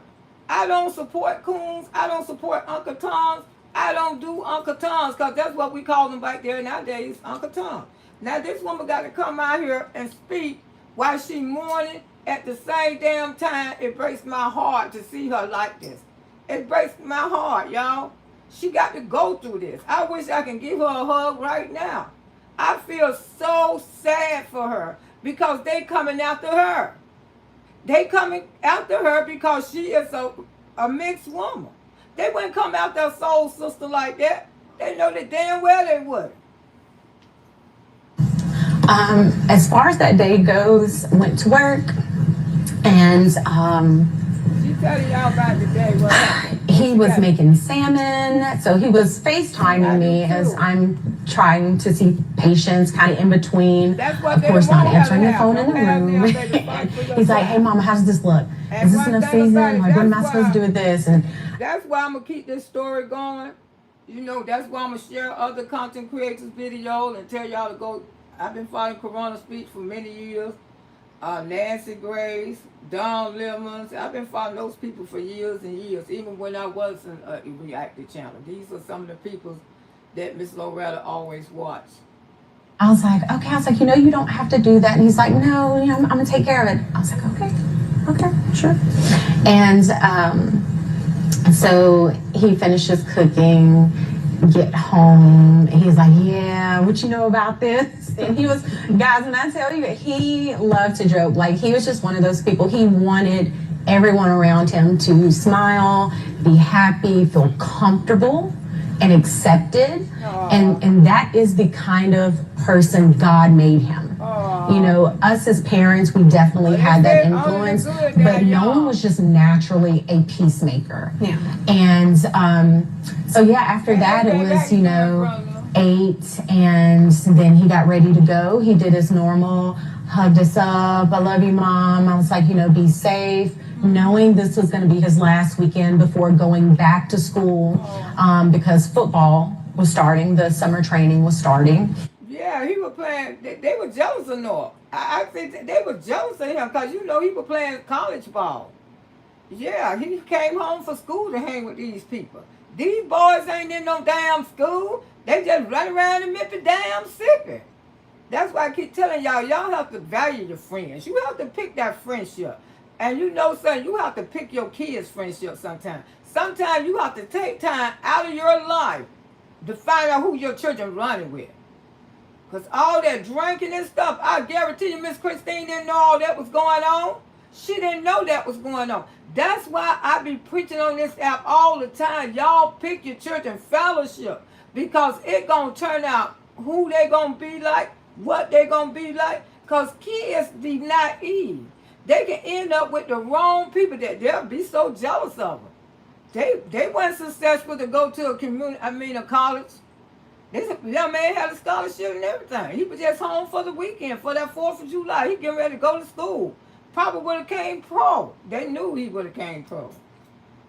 And this was his 2nd year at Southwest, and so we knew this was going to be a big year for him. Dad and him had been training and doing all these things and really just kind of sitting with him and letting him know, like, hey, you know, we're going to the next stage in your life as well as, you know, your football career. So the focus was there, and he was ready.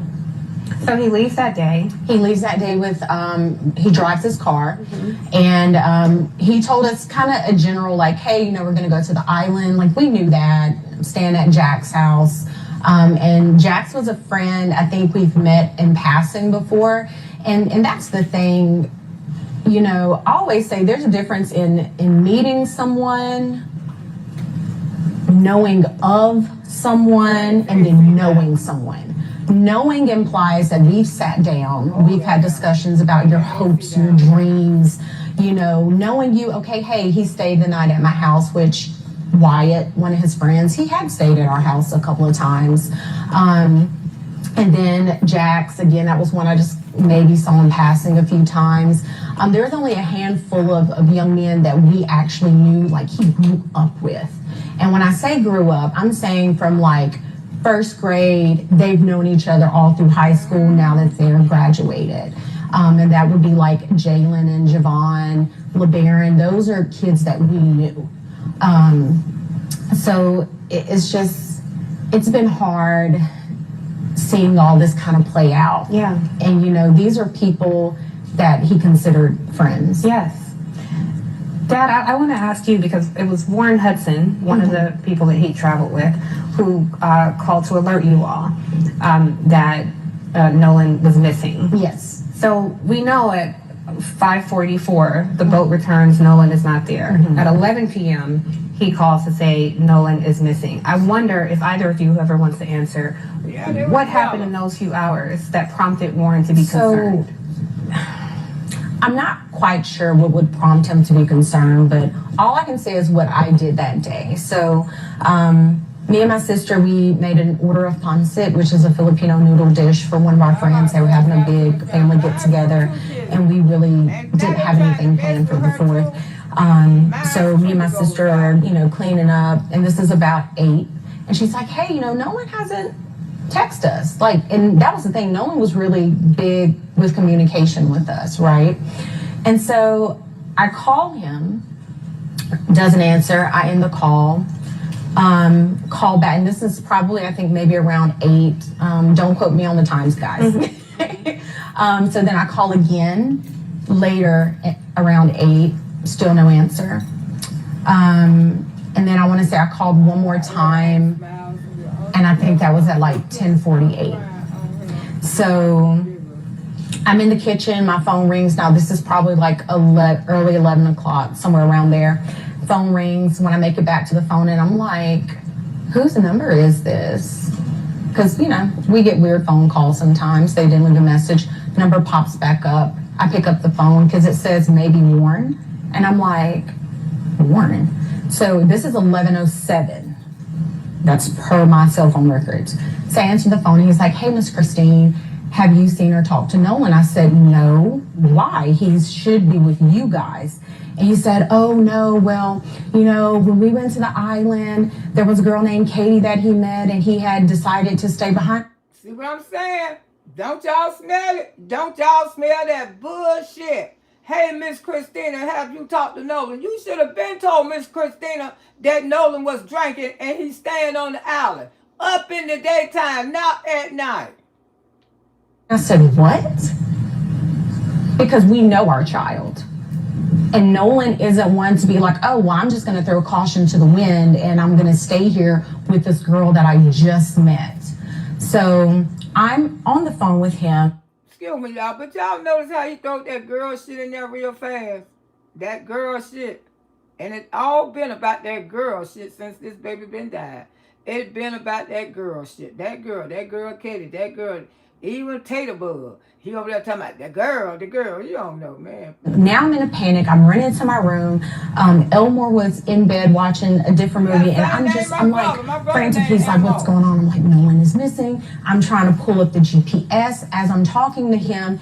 And at some point, he tells me that, I was like, well, you know, his phone says GPS Life 360, not Snapchat. Yeah, my brother named Elmo. He passed a few years ago.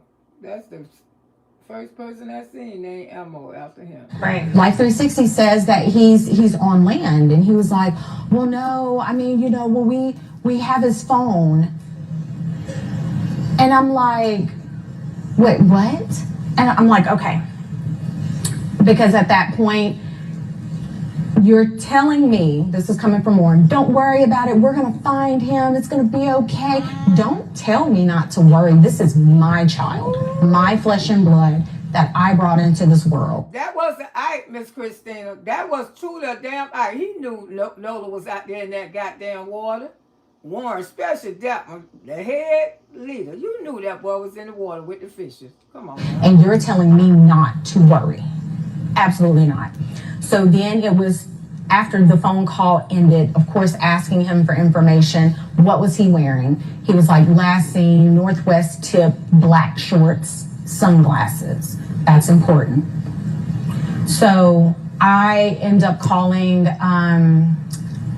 DMR, spoke with the DMR. She took all the... For our audience, DMR. So DMR is because he went missing on the island. They are basically the marine people, right?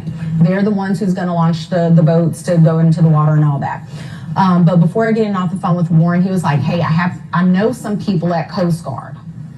I said, okay. He's like, I'm going to call Coast Guard, you call DMR. Get on the phone with DMR. I give the young lady the information. And she tells me, hey, you know, I got this. Let me call you back. Because she was like, I'm not sure if this is going to be in our jurisdiction, essentially. So then she calls back and she tells me, okay, yeah, you know, we spoke with Coast Guard.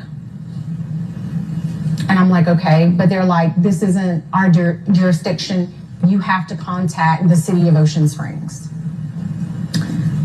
I said, okay, hang up the phone, call an Ocean Springs Police Department. They say, hey, you have to physically come down and give a report. I said, okay. So on our way, because we don't live that far from the police station, on our way there, I was like, well, let me stop by the hospital, because there's a hospital that's maybe 5 minutes up the road from our house. Stop by there. I'm like, hey, have you guys seen this kid? Has he been brought in? The lady's like, no, ma'am, you know, we hadn't. I said, okay, thank you. Run out. We go to the police department. Get to the police station, and the officer basically says, again, this is out of our jurisdiction.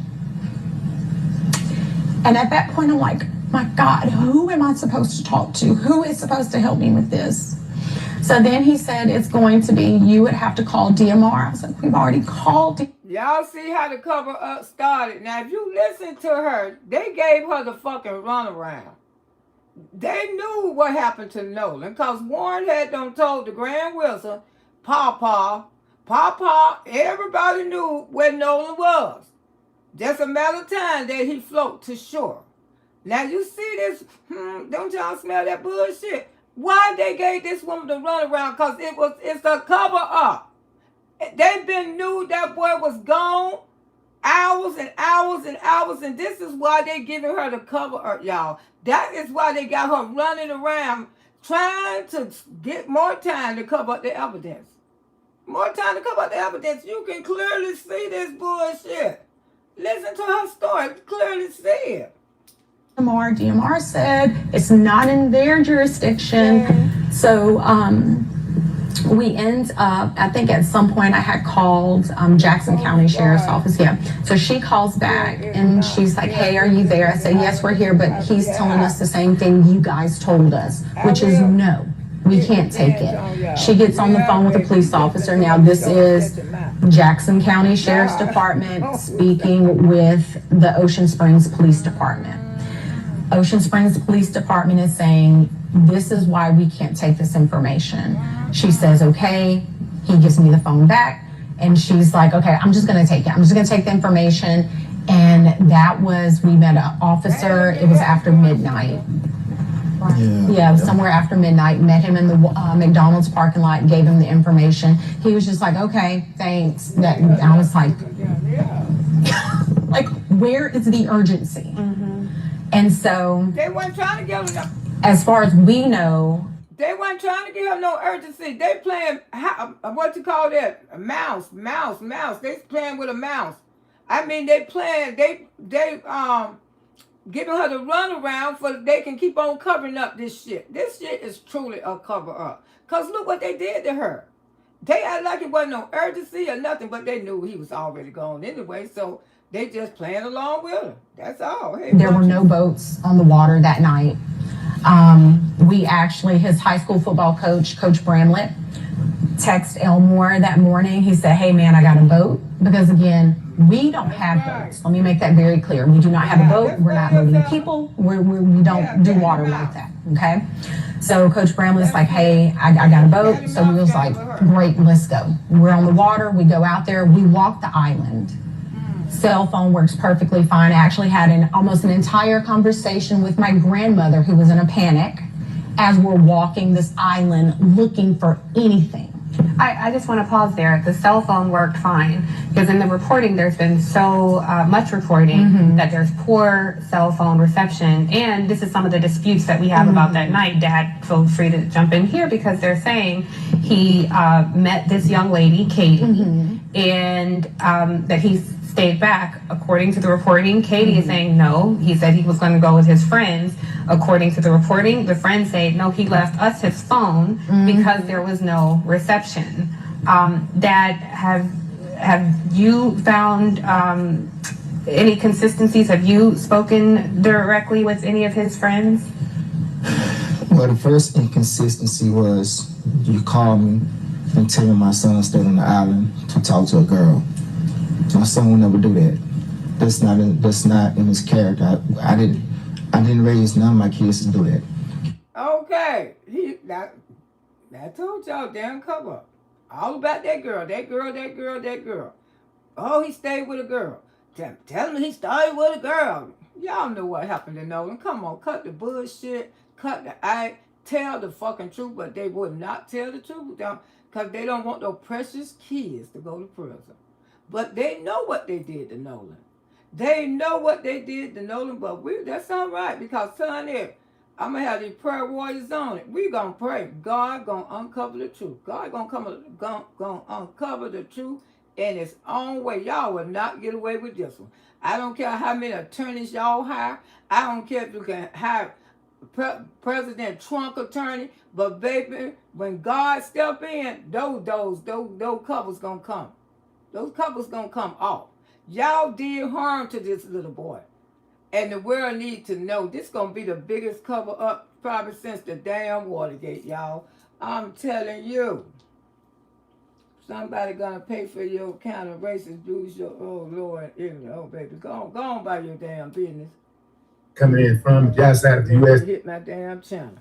Effing with you. Hold on, y'all. Any consistencies? Have you spoken directly with any of his friends? Well, the first inconsistency was you called me and tell me my son stayed on the island to talk to a girl. My son would never do that.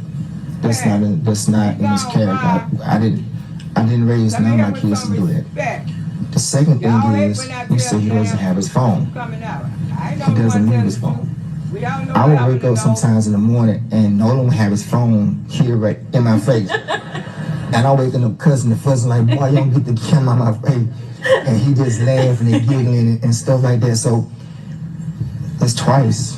To me, there's two lies in total as a father. Like I said, we went on the island.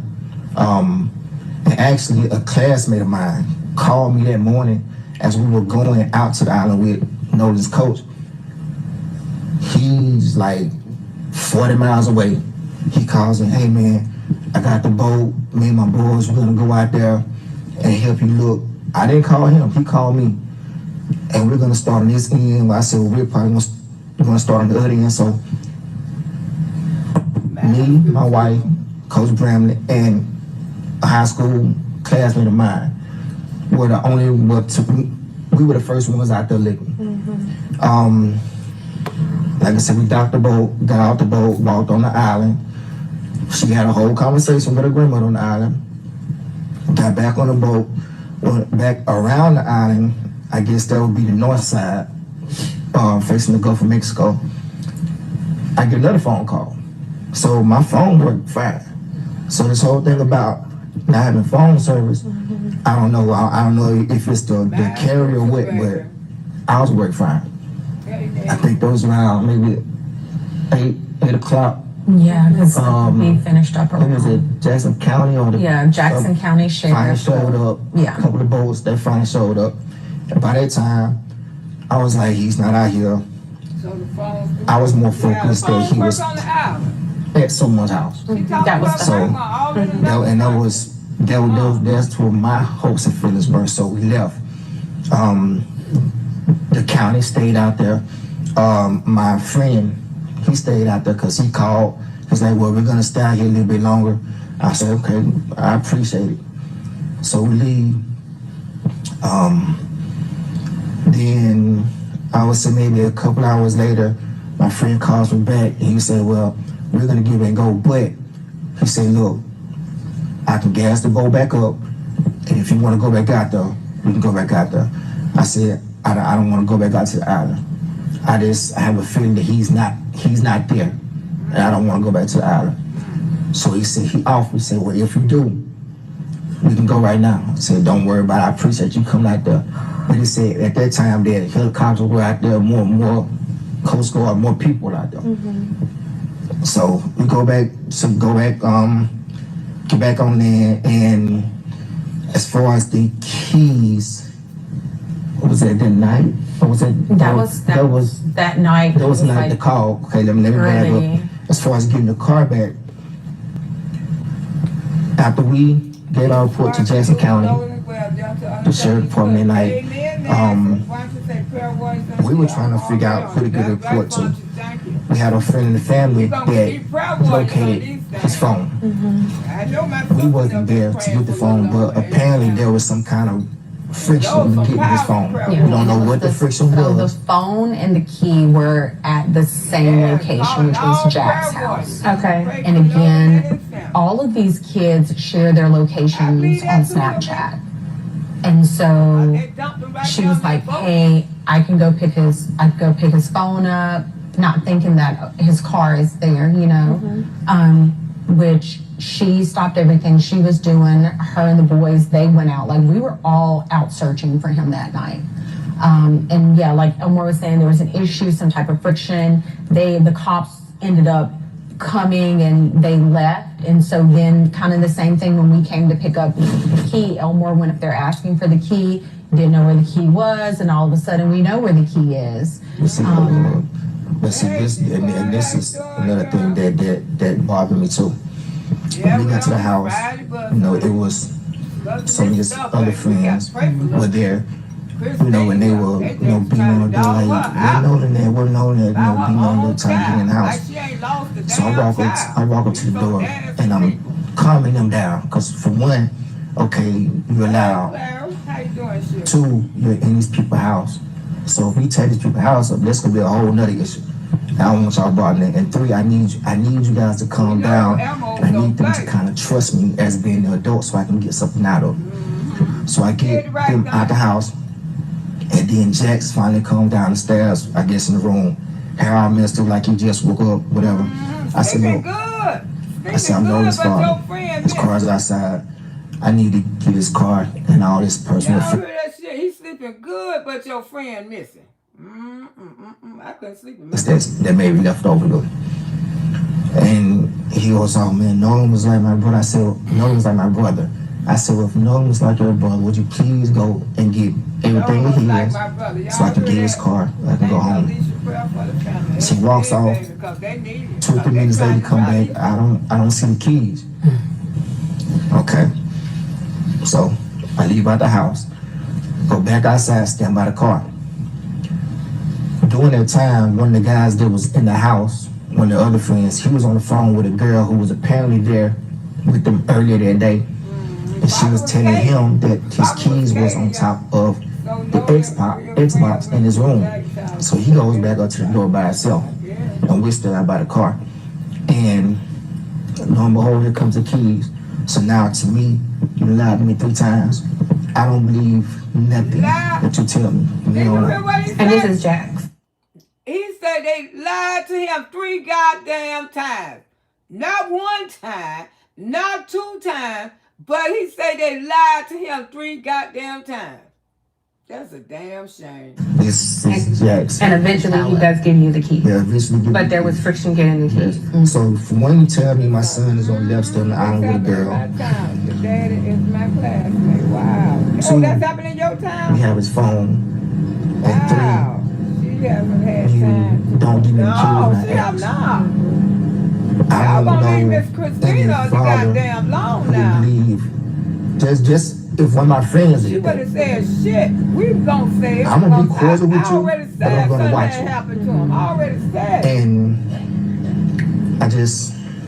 Ben, I want to ask you, because I'm hearing these 2 parents who essentially had to become search and rescue or law enforcement, looking for their own child with such a lack of urgency on behalf of law enforcement. Obviously, we're talking to Black journalists. We can't ignore the ugly racial history of Mississippi. I looked into the demographics of the Jackson County Sheriff Department. It's quite asymmetrical, but also just the general attitude and the lack of value when it comes to Black life. Does this sound like a normal process for when an 18-year-old goes missing to you? What holes have you seen in your looking into this case?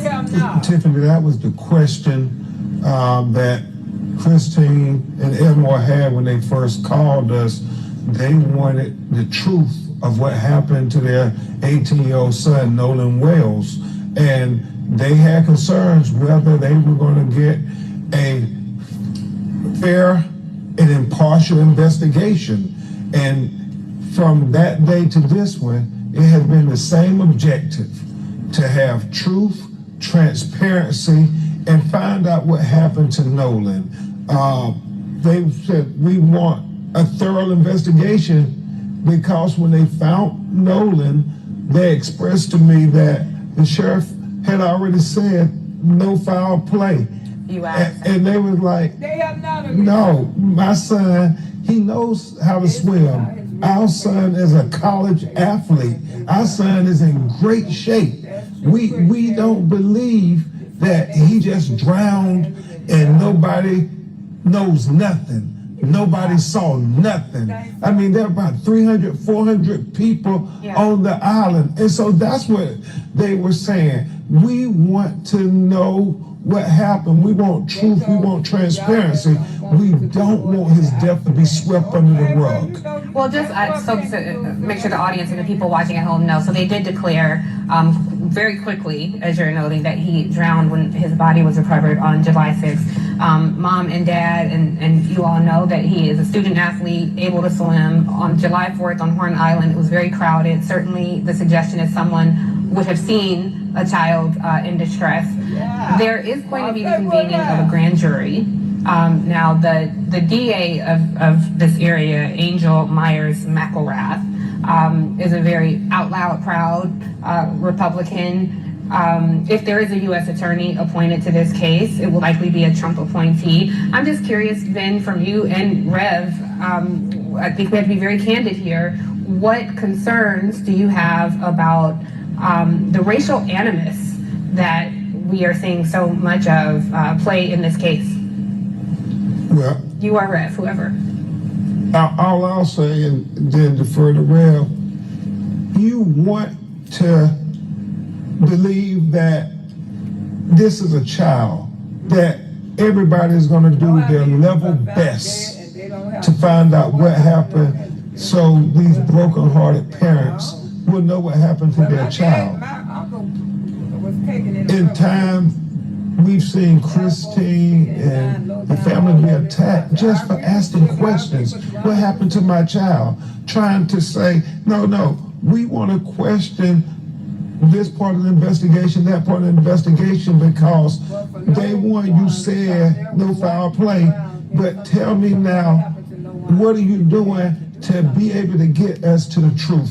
And that is, it causes them sleepless nights. We talk at night, and so trust but verify. We are trying to cooperate everything we can do to say, hey, we want to help, but we want you to give them a thorough investigation.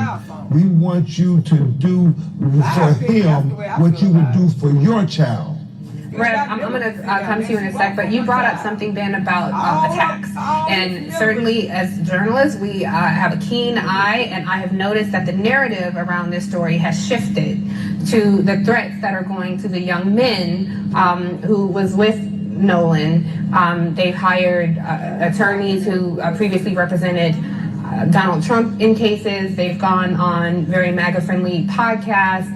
And I just want to make sure that we keep the main thing, the narrative to the victim, to the actual child who died.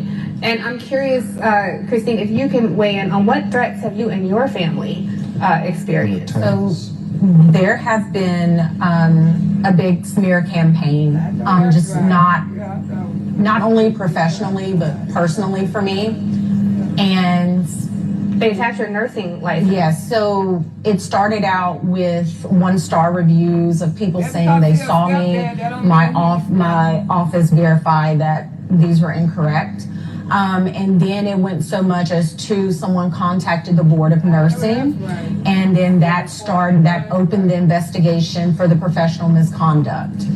There was no evidence presented for that claim. And the investigator I spoke with, he said, we have to do our due diligence. I said, I understand it. I respect it.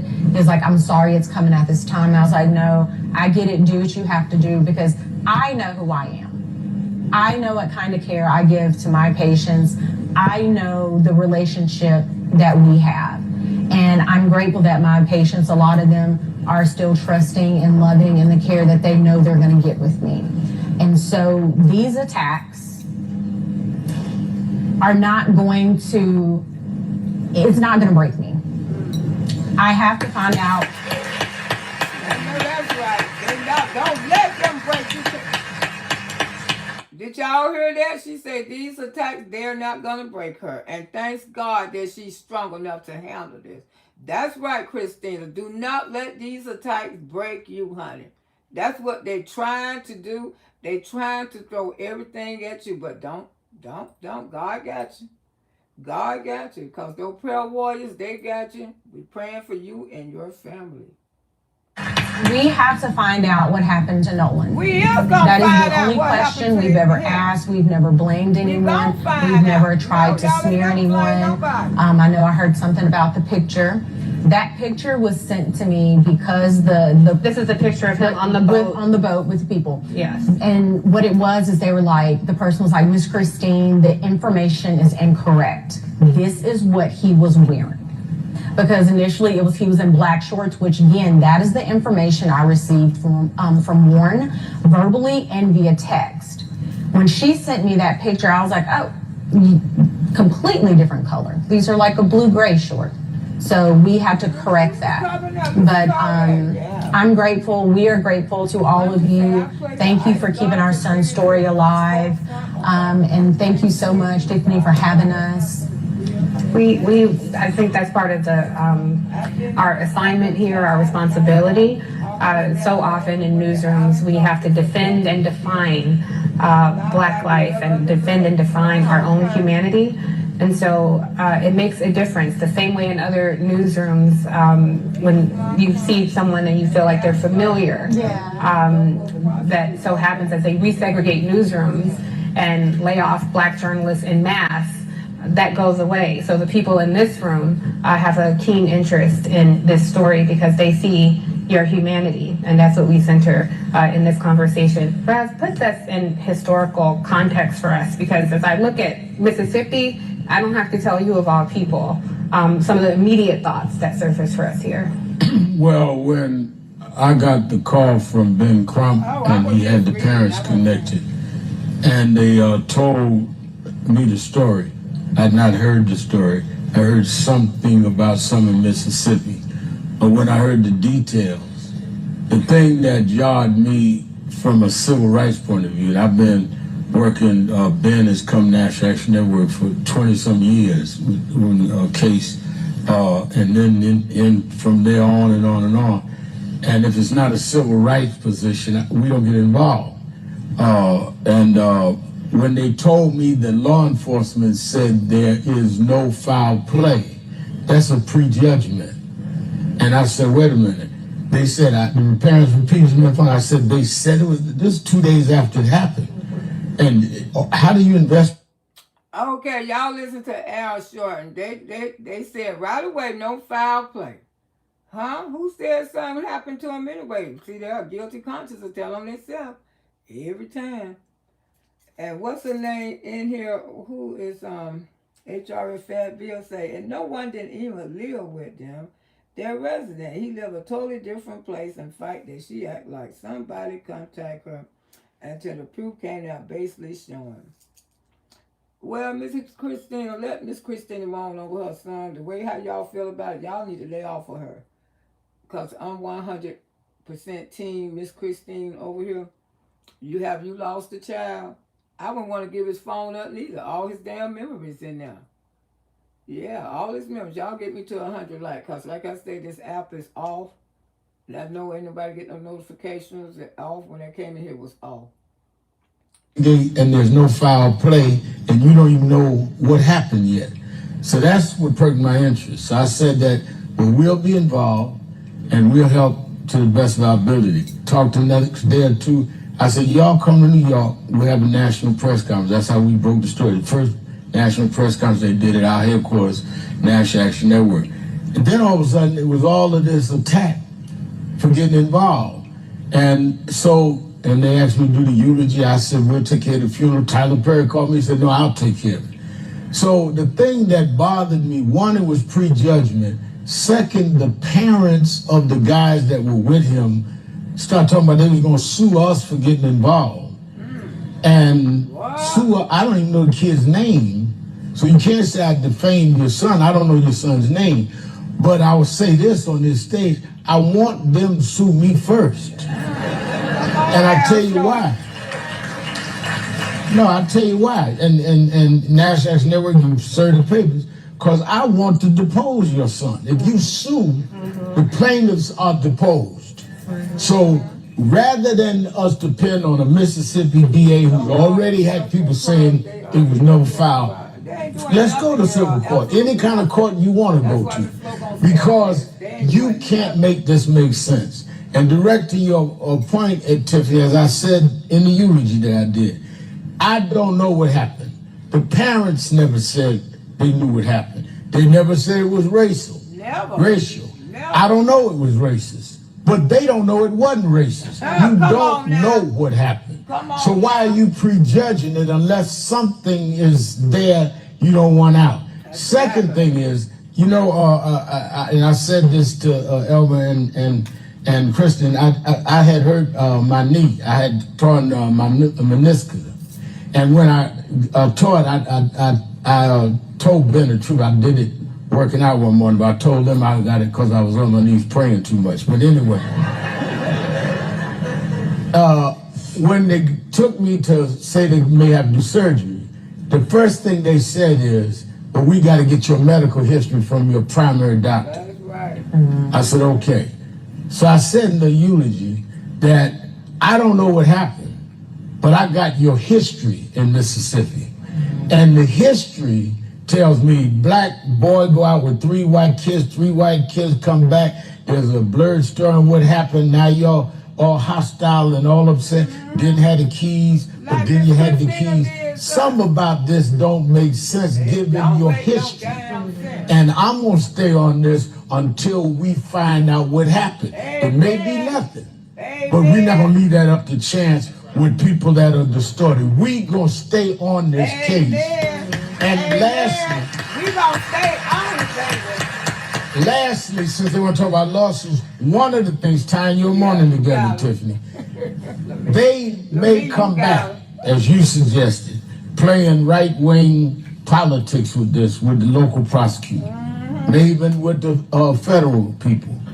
But if we have a change in January, and there is a Democratic House, I said that if Hakeem becomes the speaker, he needs to have the chair of judiciary, subpoena them to the judiciary department, testify. No, that's what this vote means. We need to have a check and balance of government so that we got somewhere to go. We can't depend to go to Trump's Justice Department. So we need to really mobilize so people like these 2 parents can protect their children. Amen. Willie D. Live. Today off. What's up, family? Well, it appears that everybody wants to know what happened to Nolan Wells. Well, not everybody, but many people want to know what happened to Nolan Wells. Well, there's a guy on TikTok who goes by the name of Danny Collins, who says he knows exactly what happened to Nolan Wells. He believes Bart did it. Yeah, fam, he just straight up said Bart did it. Check him out. Thank you, In the Nolan Wells case, Bart did it. Now, this is allegedly, but I believe that Bart did it. I believe that Bart had some type of relationship with Katie. Katie was obviously with Nolan. Bart had a jealous rage, seeing a young black male with a white female. We know in states like Mississippi, I see it all the time in my community, where white guys get jealous to see black guys with white girls. I've seen it a million times, and people who deny this are flat out lying. I believe what happened was that Bart put Nolan in a chokehold, and he didn't realize his own strength, and Nolan did not wake up. Hence the reason why we hear. Y'all hear that? He said Bart put Nolan in a chokehold, and he did not realize his own strength. Now, go ahead and tell your story. Everybody got there. In the background of the CITO call, we hear, damn it, Bart, Nolan, wake the fuck up. Is he dead? All this is allegedly now. Well, if he just accidentally killed him, then why wouldn't they bring him to the police? Because Bart has so much to lose. He was the star football player on his way to the NFL. A manslaughter charge, whether it's involuntary or voluntary or a negligent homicide, is not going to look well on his resume and would obviously disqualify him from his NFL career. Because of his football stardom, and apparently he has a family with the same pedigree, he has clout around town enough to get people to remain silent, enough to help construct an alibi, and also put the fear of God in these kids. Tell them that you're also going to be implicated in this, and we're all going to go down. We're all going to be arrested. Also, why they tried to place Bart not at the scene initially. Now, they went on a speaking tour. Warren did the most talking, and listening to him talk with Officer Tatum, he almost did too much talking and told on the crew. Warren says that when they got the boat back, that he went upstairs to... He say say Uncle Tom almost like the toe on the damn truth. Yeah, he gonna slip and tell, and then Papa gonna take his damn money back. Because you know he gave him a big donation. Talk to the father of one of the kids. Rather than hanging out with everybody downstairs, he says that they were talking about boats up there. Now, why would you even bring this up? Like, why would this even be a part of the story if it was such an innocuous thing that you were just going upstairs to randomly talk to a father about boats?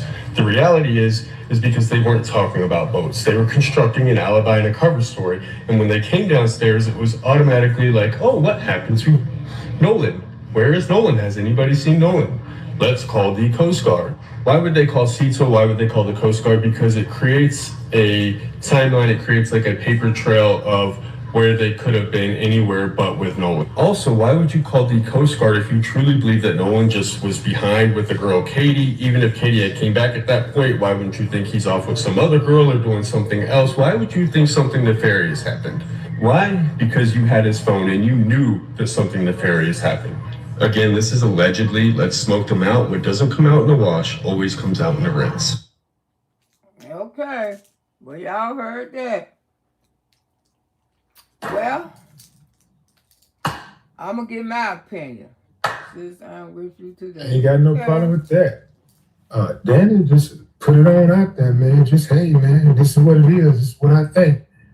I've heard a couple of people who share a very similar theory, especially in regards to that conversation. Going upstairs and talking to Pops. And, what's all of that about? And what's all that about with calling the dispatcher, but before calling the dispatcher, calling Grandpa? That's on Wyatt right there. What's up with that? See, the question... What? Lizzie killed her children.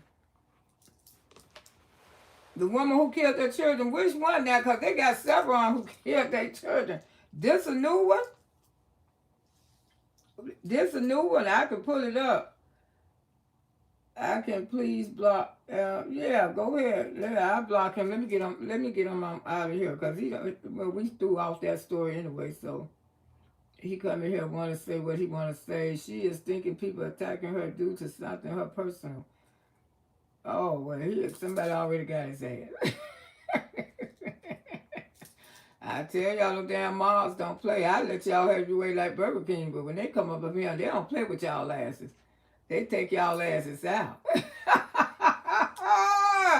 Ooh, they take y'all asses out. Ooh, baby, they don't play. Ooh, Baddie Auntie Angel, you want to become a mom? You want to become a mom? I'm going to make you a mom. I'm going to make you a mom, Angel. Let me make you a mom. Let's make Lumberjack mad. Ooh, baby.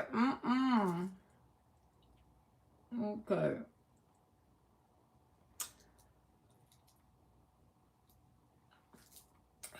Yeah, you mob for Auntie now. Yeah.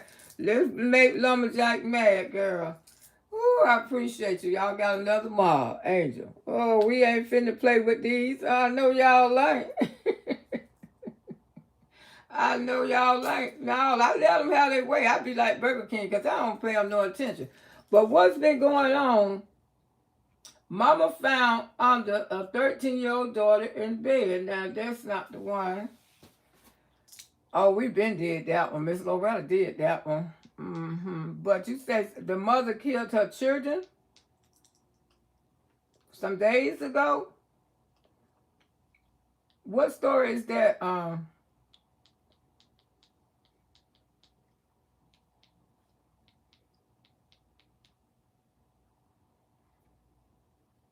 Cause I haven't heard that one yet. I got to see, can I find this? I'll try to bring that one on a little later on today. Because I just wanted to talk about Nolan this morning. But I'll get into that. I'll look into it. I'll find out. You know until I find it. Mothers, okay, let me see. DNA, Tisa. This it right here? This it? David murder case, DNA, decomposing, Tisa This might be it right here. This it? Let me see.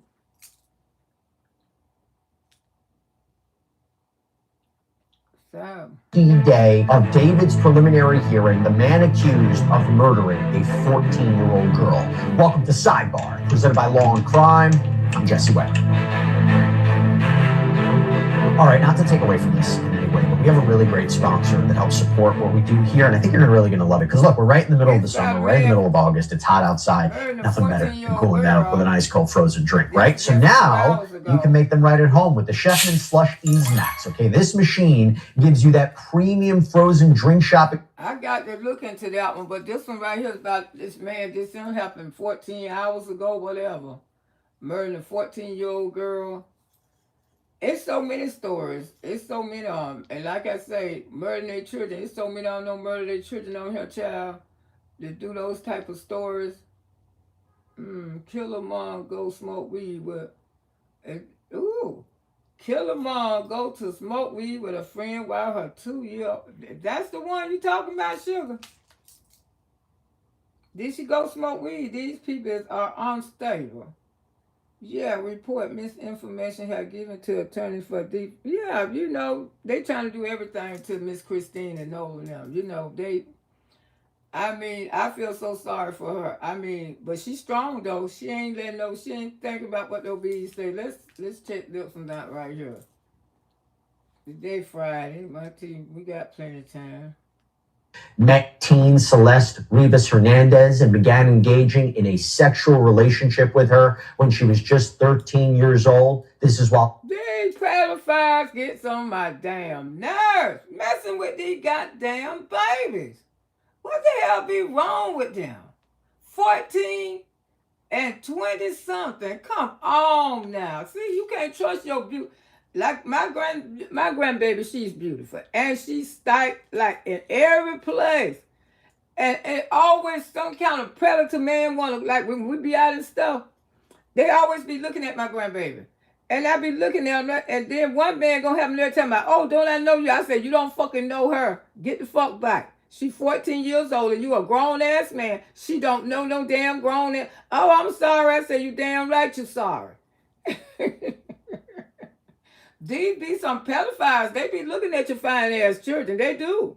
So y'all make sure y'all have your babies on your damn hip. That's all I can tell y'all. Have your children, your beautiful granddaughters, your beautiful daughters, have them on your damn hip because they is watching these babies. he was reportedly 18. They say he brought her to his home or lured her to his home in the Hollywood Hills. This is the allegation. After calling her an Uber, this happened allegedly on April 23rd, 2025, and prosecutors claim he stabbed her to death after she allegedly threatened to expose their relationship, that he would lose it all, right? That he would lose his career, his money, all of it. He's also accused, by the way, of dismembering her. Her remains were found in an impound lot in a Tesla, allegedly registered to him back in September of last year. And after a multi-day preliminary hearing, a judge ruled that there's enough evidence for him to stand trial on charges of first-degree murder with special circumstances, continuous sexual abuse of a child under 14, and unlawful mutilation of human remains. He's pleaded not guilty to all charges. There hasn't even been an official announcement if the death penalty will be on the table, but it is a possibility. Oh, and by the way, let me call this out. If you want to see the transcripts, if you want to see all the... This is a sick one, y'all. This is a sick one. I don't feel like going through this one this morning. I don't like to play all of them. They be so sick. The mother allegedly strangled her 3-year-old. The mother allegedly strangled her 3-year-old, 8-year-old. The mother allegedly strangled her 3-year-old, 5, 2, and 8-year-old while exercising, and they claim that she suffered from postpartum over medication, leading to hemorrhages and very sad. Okay, let me see. Can I pull this one up? Come. I keep telling y'all, these people with postpartum be taking these damn children out, because I'd rather do that one. This one here just a little too deep for me. He around here cutting off parts, and oh my goodness, child. Let me pull up mother. I should be able to pull it up. I can't get into that. That's a little deep for auntie. She's so pretty though. Yeah, that's for Carlos King. I mean, I like doing some on, but I don't like doing that stuff like these mothers and taking out children and stuff. Mother, let me see, can I put it up? Because I ain't heard about this one.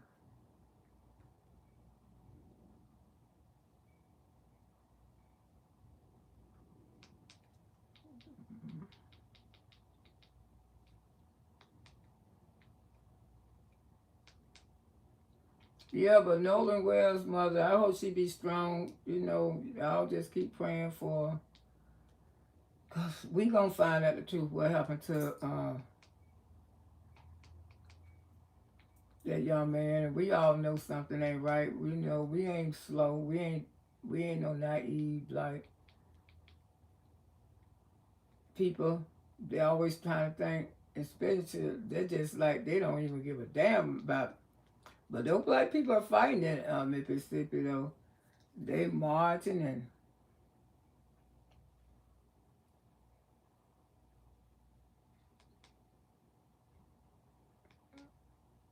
I'm just put in kids. Something ought to pop up because, like I said, so many of them on here. Just they're out.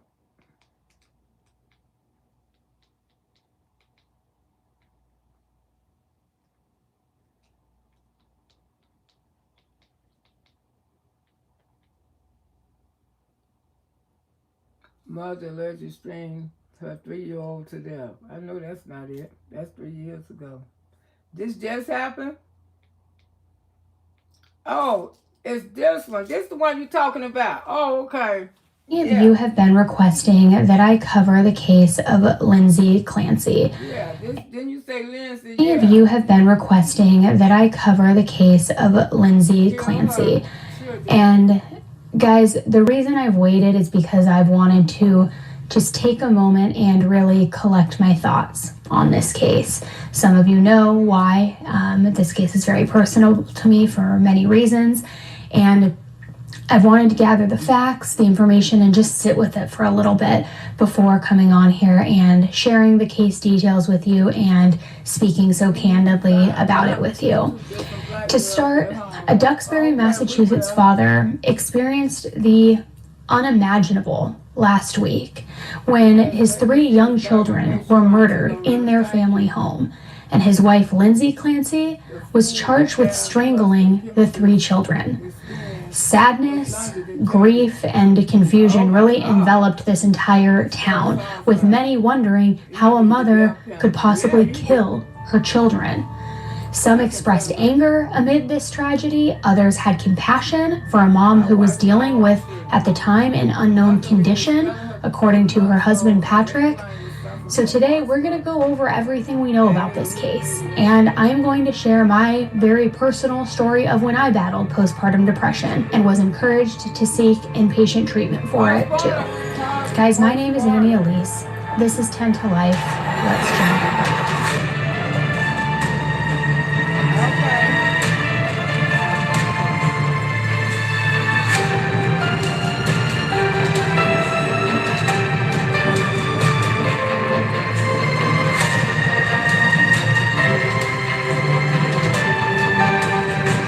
This is 10 to Life.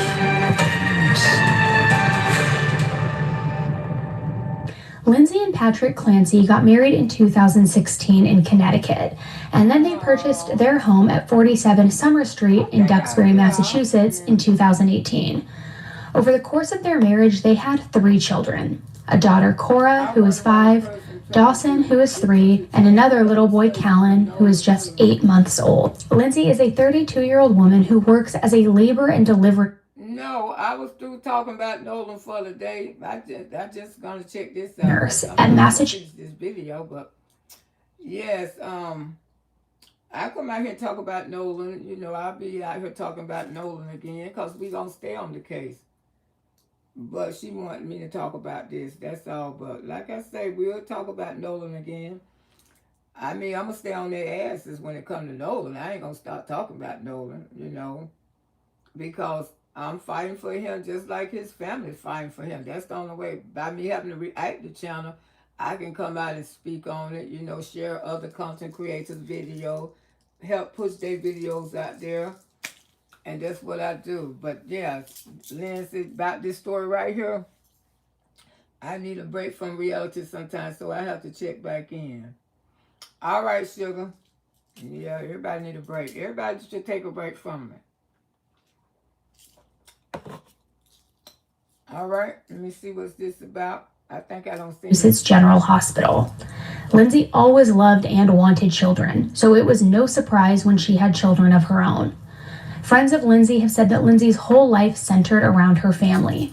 She always strived to be the best mom, the best wife, and loved her children with everything that she had in her. The Clancys were living a dream life by most standards, and Lindsay and Patrick were so proud of everything that they had built together, especially their 3 precious children. It was a normal Tuesday on January 24th, 2023, when the unexpected happened. Around 6 p.m., officers from the Plymouth Police Department were called to the Clancys' home, and they were met with a truly horrific scene.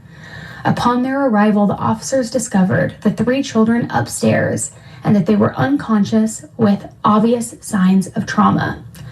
The 3 children were rushed to a local hospital, where 5-year-old Cora and 3-year-old Dawson were pronounced dead. Sorry.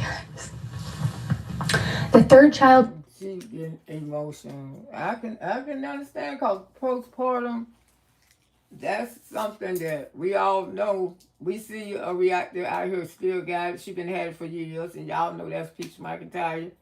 But thanks God, if Wood ever leave Peach, we don't know what kind of... That's why I be praying. Wood, don't you leave Peach. Don't you never leave Peach. Because we don't know. Peach don't have a lot of shit did to her, from her mother. And Peach is not right. She can make money. She know how to hustle. I got to give it to her. She know how to make $1, but Peach is so unhappy inside because of the stuff that she went through as a child. You could imagine, then having babies on top of babies. And like I said, those twins, they'll be 2 years old this year? Yeah, Peach would lose it. You seen how those children got sick when he wasn't even gone 48 hours. All of a sudden, the twins got sick, the little boy got sick. I still wonder about that. Yes, Peach been with postpartum for many years, and this woman was the same way. If I ain't mistaken, she was, and it's another one too. She killed like 5 of her children. Yeah, they be with it for years. People just think, oh, no. And I think when Gregory going off to school, it going to make her even more depressed now, because she's been so dependent on him from years and years. And now he finna go out there and do his own thing. And he going to truly change. He going to get to the point that he ain't going to want to come home. He going to want to come home on vacations, because when he get a taste of that free life, he want to be happy. He want to live his life. He don't want to be tied down with a bunch of children, because he been tied down with children all his life. He the first one. But let's listen to her. She got almost 1 million views off of it. Oh, yeah, almost 1 million. So she all right. She ain't worried about nobody sharing this. Callan, who managed to survive at just 8 months old, was flown to Boston Children's Hospital, where he was in critical condition but getting treatment. Wow. God, sorry guys. I prepared and I waited and thought that I'd be okay to do this. Witnesses said that the baby had been given CPR at the scene. Lindsay was also found at the scene on the ground outside of the house after jumping out of a window on the 2nd floor of her house. It was believed that she jumped in an attempt to end her own life after killing her children when nobody was home. Soon after, it was announced... And beautiful woman, too. Look at her. Beautiful. And got beautiful kids. I mean, what would make her so depressed? See, that's what postpartum do. You would say, damn, what would make her so depressed? She's a beautiful woman. She got beautiful kids.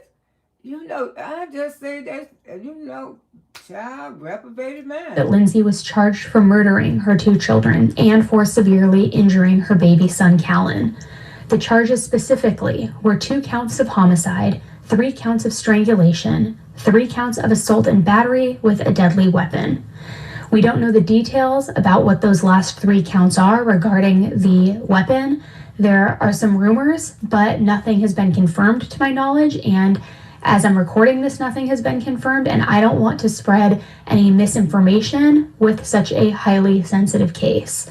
It's also not clear what condition Lindsay is in, other than she is in the hospital recovering and in police custody. The State Police Association of Massachusetts spoke out and said that these incidents can be difficult for anyone, even the most well-trained and prepared responders, and that they urge anyone who is struggling to reach out to any of the available resources. Critical incidents can be a major stressor, and they say that it's okay to ask for help. The district attorney over Lindsay's case was not willing to speculate on the motivation that could lead a mother to kill her children, but said that investigators would be looking into every possibility. Later, it came out that not only was Lindsay struggling with postpartum depression, she was also on leave from her job at Massachusetts General Hospital. And not only that, but in addition to postpartum depression, she was having symptoms of postpartum psychosis. Lindsay and Patrick were doing everything they could to address and manage the situation. Patrick immediately started to work from home instead of going into work so that he could support Lindsay while Lindsay went to an outpatient program 5 days a week to treat her postpartum depression. It's been said that Lindsay wanted to go in. See, she was even getting treated for it. You know, sometimes it lasts for a long time. I mean, sometimes it be so overruling to these, you have to get those kids away from the mother. Some women just walk off and leave their children. Don't never be right no more. Just walk off and leave them. I'd rather for them to do that than to harm them. I do.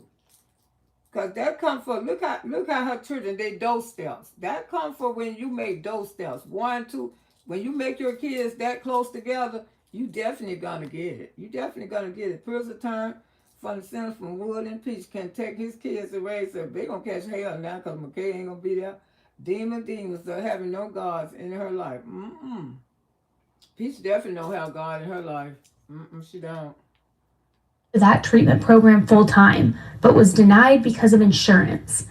Now, I'm not 100% on that yet, but we are going to talk about that more in a bit here. Well, you know, Peach didn't have no God in her life when her mama was coming up. All of a sudden, her mama came to this app, and then she come on this app and try to play with God. You know, like she's so full of religion, and then later on the day, you'll be seeing a big old bottle of Tito over there. Ain't no God, mention no God. How can you 4 days a week, 3 days a week, it's all about Jesus, but when Friday come here, and you talking about a rose and Tito. I mean, that's what you call a reprobated man. You're going to utterly have people confused, if you ask me. Patrick and Lindsay were home with the kids on that horrific Tuesday afternoon. When Patrick left to go pick up food for the family, he was gone for 25 minutes. Only 25 minutes. That woman ain't go to no damn church. See, we've been in church all our life. My daughter been in church all our life. My family been in church. We've been in church all our life. When people jump up, sometimes people just get religion when they come to this app. And that's what Lumberjack did. She got religion when she came to the damn app. She wasn't saved till she came to the damn app, and they never caught the Holy Ghost in her life. Peace don't know nothing about the Holy Ghost. Peace don't know nothing about to send your children to church because Lumberjack didn't send them to church. Because if Lumberjack had to send them to church, Peace would be sending her children to church. Her mama did not send them to church, okay? Not at all. Now, the one who dead, she probably went to church with her, but she definitely ain't go to church with Lumberjack. That's when he came back to the house and when he apparently saw Lindsay on the ground and called 911. I'm not sure if he himself went inside or not, but I can only pray that he didn't go in and see that scene. I have heard the tape, and it's, not something anybody should ever have to listen to, and certainly not anything a family should have to go through. These poor dispatchers, a lot of times they're, the unseen, unheard from folks. That's why Peace don't have no religion. That's why she don't know how to send her children to church. Because you know something? Because like the Bible say, they may stray away, but teach them. Teach them. Teach your kids how to go to church. You know that's come from history. If your mama went to church, if your mama sent you to church, you gonna go to church. No matter how you stray away, but the Bible says you will come back. And you do come back. And raising kids and they sending them to church, I just don't believe in that because I know there's a God. I don't know if they do wrong or right. They do wrong or right everywhere. Not even the churches. That be done everywhere. People gonna be people, so you cannot put this on churches. People gonna be people, how they live. People is people. But send your child to church. Let them know compassion. Let them know about forgiveness. I mean, to raise somebody who cold-hearted, they can harm you and they won't feel nothing. And that's sad when a person don't have no feelings. And I think that was wrong with Wood. He don't have no feelings. No, he just feel empty all the time. But let me... And hearing such terror on a night, I mean, that's going to stick with them forever. It's been unbelievably difficult on Lindsay and Patrick's family to process everything. From the few that have spoken out, they have all generally said the same things. That this isn't Lindsay. That Lindsay loves her children. That Lindsay would never do this. Lindsay loved being a mom. And the community has been really struggling with this horrific tragedy as well. Neighbors, friends, anyone who knew Lindsay were absolutely stunned hearing this news. It just didn't make sense. Lindsay was doing what she could to take care of her mental health, and Patrick knew about it and was helping her do this, so how could this happen? And to make matters worse, a few days later, after their youngest 8-month-old son was in the hospital, he too tragically passed away. Now, this is another thing I'm not 100% certain of, but it has been reported that upon the news of the third child passing, that Patrick may have gone into a mental health facility to help him process his emotions throughout all of this. But again, I'm not 100% sure about that. As of today, February 1st, 2023, Duxbury Chief of Police Michael Carbone wrote in an email regarding Lindsay's current condition, saying, "I don't have her current condition. She is, however, improving daily and has spoken to family and friends. The DA's office are working to schedule her arraignment, but that's going to depend on Lindsay's condition." Lindsay's parents have not spoken out, but Lindsay's grandmother, Lindsay Musgrove, said today that she doesn't really know how her granddaughter was doing health-wise or how it's going to come out, that she's just waiting at home for clarification amid the news of the deaths of those 3 children, saying that everything is so difficult right now and the family is really just wanting to see how things go.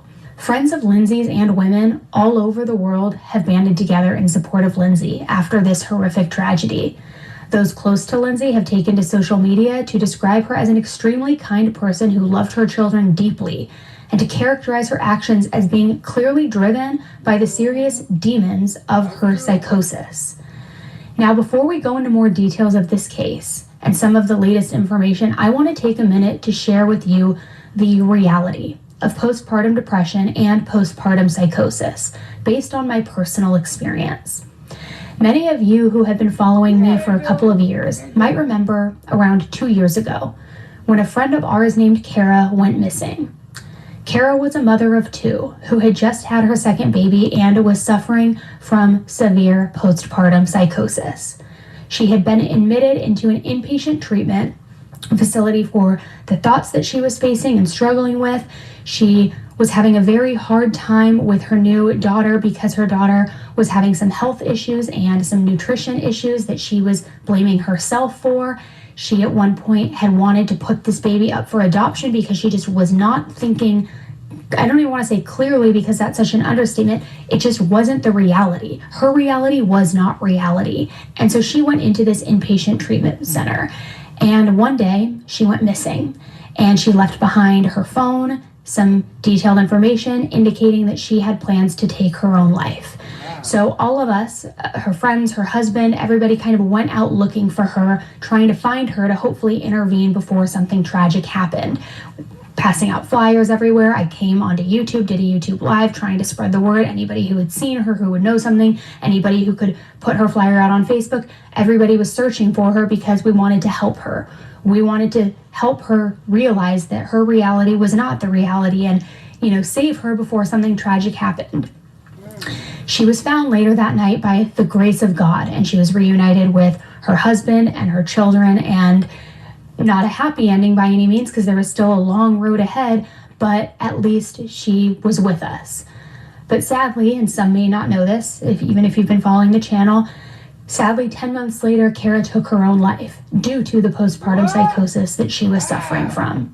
And she left behind her loving husband and her 2 daughters. Wow. So the morning after Kara was safely found, before this happened and she took her own life, I did a live stream on here, sharing my own experience to hopefully spread awareness and let other moms know that they weren't alone. In my situation, I was asked if I had thoughts of hurting my son, Theo. I was encouraged to seek inpatient therapy, and I was completely detached from my child. I had no bond with him. I had no purpose with him. I had no desire to and care for him. But rather than explain my story all over again, I'm going to embed a piece. Well, that must have been the way how my goddamn grandson mama was. I guess she had postpartum too. Because I would wonder, I guess that make you not want to care for your children. You don't want to love your children. I guess you want to hide in the closet from your children. This is what she's saying. This is some of the symptoms that we've been seeing this shit a lot. That video here because it was recorded live and it's the raw emotions and the feelings in a very real and matter-of-fact way. And the reason that I'm including it in this video is because I want everybody watching to know that postpartum depression and postpartum psychosis is a very real thing and it can happen to anybody. And I hope that by sharing my story, it will help other moms and women feel more comfortable sharing theirs. Then after that, we are going to come back here and go over more details about Lindsay and her case and the tragedy that unfortunately unfolded with her family. So many people are going through this. Why is nobody talking about it?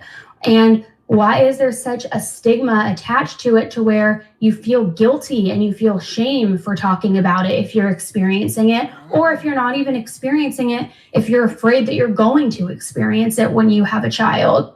She right. You hear a lot of stuff, but you don't see too many people come on here and talk about postpartum and the symptoms that they go through. And these people, they need to be aware of this because we see this. We see mothers who just have babies and like I say, Peach been going through it for years. I mean, you can say what you want to say, but Peach been truly going through. She had those children right behind each other. And that's why she can hide in the closet for her children. That's why she can let Wood and everybody else take care of her children without feeling any kind of responsibility. That's why she can put money before her kids, because it feels like to her she don't even have them. She's just trying to provide for them.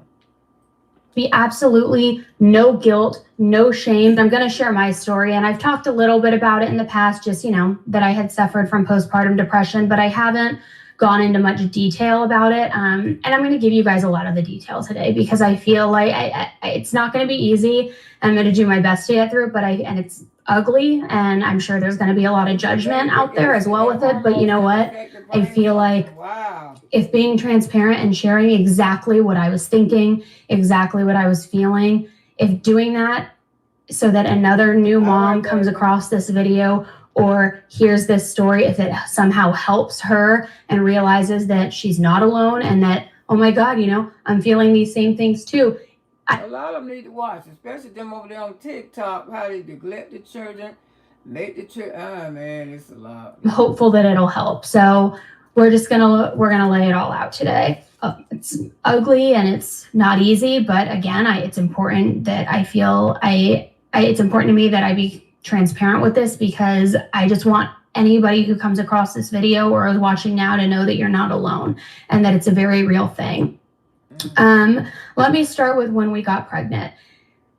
Our son Theo was not a surprise. We wanted him. We were actively trying to get pregnant and we were looking forward to growing our family. And a big misconception out there, is, oh, you might get postpartum depression because you weren't ready for a child. You didn't want a child. We were ready. We wanted him and we were so excited. So much so that if any of you guys follow me on Instagram, you know that I'm like crazy about like decor and things like that. I had his nursery locked and loaded when I was 3 months pregnant. Like I'm talking, it was fully done, every single thing in its place, labels on the drawers. It was done. And because we were just so excited and ready. And sidebar funny conversation with that is I actually, because I was staring at this nursery for so long during my pregnancy after it being completed, I ended up changing everything again. And so, but just to let you know, like we were ready. Part of me started to worry a little bit that because we lived in New York at the time and our family and friends all lived back here in California, part of me started to wonder, could I be a good candidate for postpartum depression because I'm so far removed from my family? But I kind of let that thought linger for a moment and then I pushed it out. I'm like, no, there's no way. Like, I'm strong, I'm tough, that's not going to happen to me. And so then I kept just thinking, it's going to be amazing. He's due in June. I'm going to be on maternity leave. We're going to be hanging out at the pool at our new apartment. We're going to be in the summer, New York. We're going to go out, walk the streets. It's going to be amazing. And I was just so excited. And I've had no history of depression. I consider myself a very emotionally sound person. For good or bad, I internalize my feelings a lot and I'm not like a big sharer, but it's to me, I kind of say like, no, like I'm good. I can handle things on my own. I don't need to share all the details of my day or any struggle I'm going with. I'm good. Like, so I've never really had any history of this, to indicate that this could be something that happens to me. And I want people to know that. It doesn't mean that you have to have a history with depression or mental health issues for you to develop this. It's not true. No one wants so the day he was born, everything changed. And looking back. And it's a lot of black women get postpartum. A whole lot of them. That's why they walk away from their children. That's why they can abuse that. Because if you don't feel no attached to that child, you can harm. I believe you can harm that child. If you don't feel no attached. And I don't hear women be saying, I don't feel that attached to him. You know, I don't see it on TV and shit. I don't know nobody person, but it's a lot of them don't feel attached to these kids. And they just having them just to get a YouTube check, of TikTok check. Peach McIntyre started that shit. You know, they have baby after baby because the more the babies, just like the Henrys too. Miss Hendry, she doing good by her children too, but everybody knows she had all those children because she get paid. She get paid. She pregnant again right now. She get paid. She been having her babies on the app and bringing them money. I mean, the app is taking care of them because they like seeing stuff like that. This app like watching people have babies and children after children. Man, to me, I'd be stressed the hell out of had them in damn children. I ain't gonna tell no lie. I didn't realize that it all started as soon as I delivered. I had a very easy pregnancy. I loved being pregnant. I was active. I worked out literally until I think I was 8 months pregnant because my husband, you guys know, is a boxer and he taught group fitness. I would do weights. Luckily, I was very fortunate to have a smooth pregnancy. I still worked all the way up until I delivered. I traveled to Europe for work when I was 7.5 months pregnant, you know, walking 30,000 steps a day. Like, I was good. The delivery was also very easy, with the exception of they had me wait 2 hours for an epidural because there was such a long wait, which was like those contractions were hell on earth, but that's another story. But I pushed for 20 minutes and he was out. Like, everything was storybook. And I'm not saying that to make anybody else feel bad who had tough pregnancies or tough deliveries. I'm just saying, like, theoretically, when you look at everything, you wouldn't think that anything could go wrong. Everything was happening the way you would hope it would happen. And so I deliver him, and like I said, there was just something that switched. And they do, if you're familiar, they do what's called skin to skin right away, where they put the baby on your chest. It's to bond, it's to help identify the sense, and they do skin to skin with Theo. And something in me, The last day Lindsay Clancy spent with her children seemed completely ordinary. Ordinary in the best way. A family at home together on a cold January afternoon in Duxbury. Lindsay, a labor and delivery nurse, bundled her 3 little ones into their warm winter gear, and they ventured outside and into the yard of their colonial blue Cape Cod-style home to build a snowman. Lindsay snapped photographs of the moment while her children's small hands packed snow into shapes. And if you didn't know what was coming, and I don't think anyone could have imagined what was coming, you'd simply think that this was just another winter afternoon, a beautifully ordinary winter afternoon. A mom and her 3 littles making memories in Massachusetts. But inside that same home, a home with weathered cedar shingles and black shutters, something was already unraveling the familiar humdrum of an otherwise ordinary day. Patrick Clancy, a supportive and doting husband, decided to step out and run some errands. Errands for the family, medicine for the kids, dinner, takeout. Lindsay requested the Mediterranean Bowl from 3V, a local restaurant in Plymouth. These were errands for things a family of 5 needs when their reliable dad on a winter day decides to go out and help.